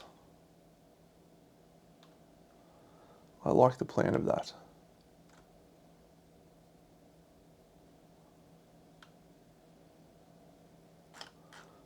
Because then we don't have to worry about the evasion buff, although it would be nice. But yeah, if we sort of doom with him, he's going to be critting on like 3s. Deadly 2, 1, 2, plus his luck charm, 3, plus the fish of abundance, 4, 5. So he's critting on 5s. All right, seems fine. Tarko and Cat, yeah, he doesn't have 2, 1, 2, which is a shame. All right, well, I really want to level up our gatherist now, so we need to get this gatherism situation happening. So departing survivor, Bean was our gatherist. She's okay. I don't want to send out Taco. We will send out Vegemite and Dumpling. No, she's got an intestinal prolapse. She sucks, actually. We should kill her. Festophobia. We should kill her too. Split Taco. Yeah, Licorice can go out. We don't need to worry about Maladroit in that phase. Matcha.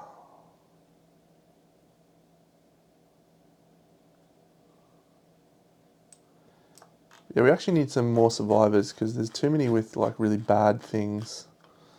So, being Licorice, Matcha and Vegemite, that sounds fun. So we'll change it to the Butcher level 2.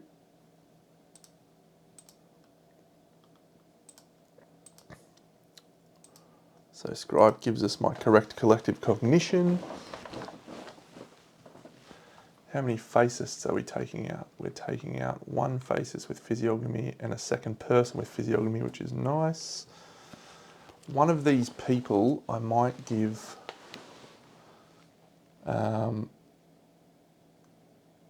physiognomy. Yeah, I might give Vegemite the King knowledge, which is called relativity.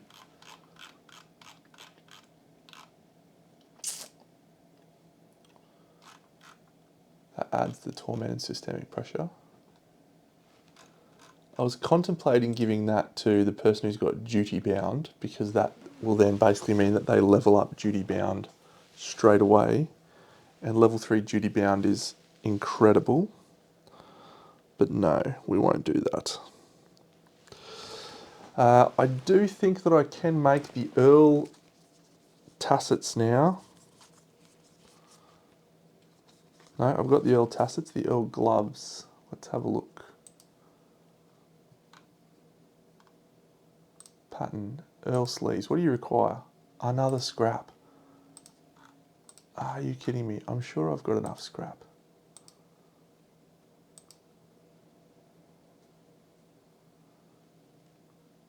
Don't we have the Frog Dog's Ironclad Spine for an iron? It's 2 iron.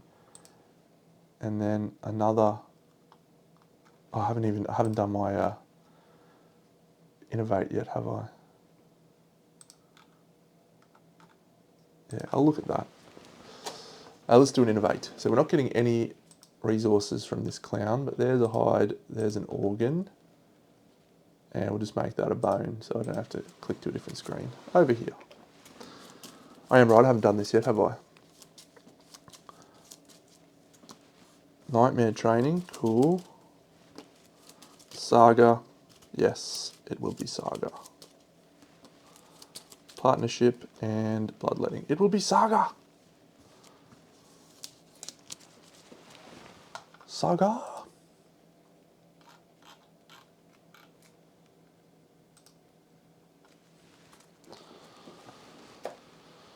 Sweet. So, yeah, let's get a few more survivors with plenty of courage and understanding, and we will have a nice time with that.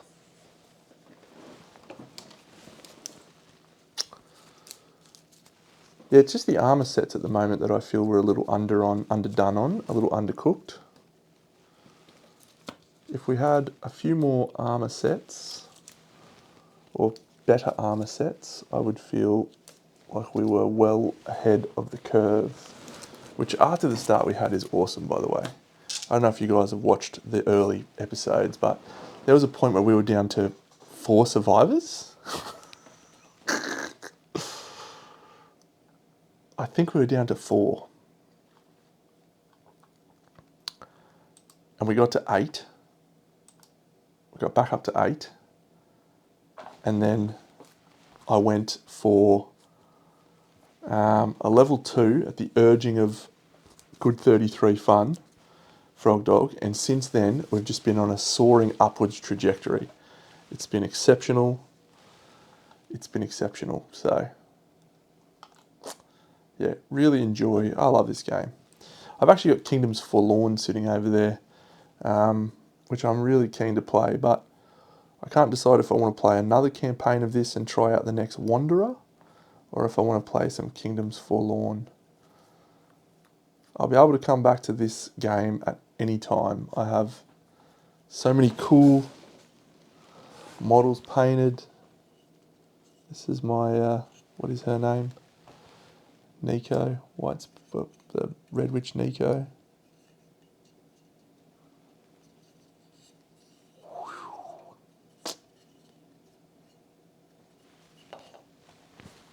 We're coming up on their fight soon.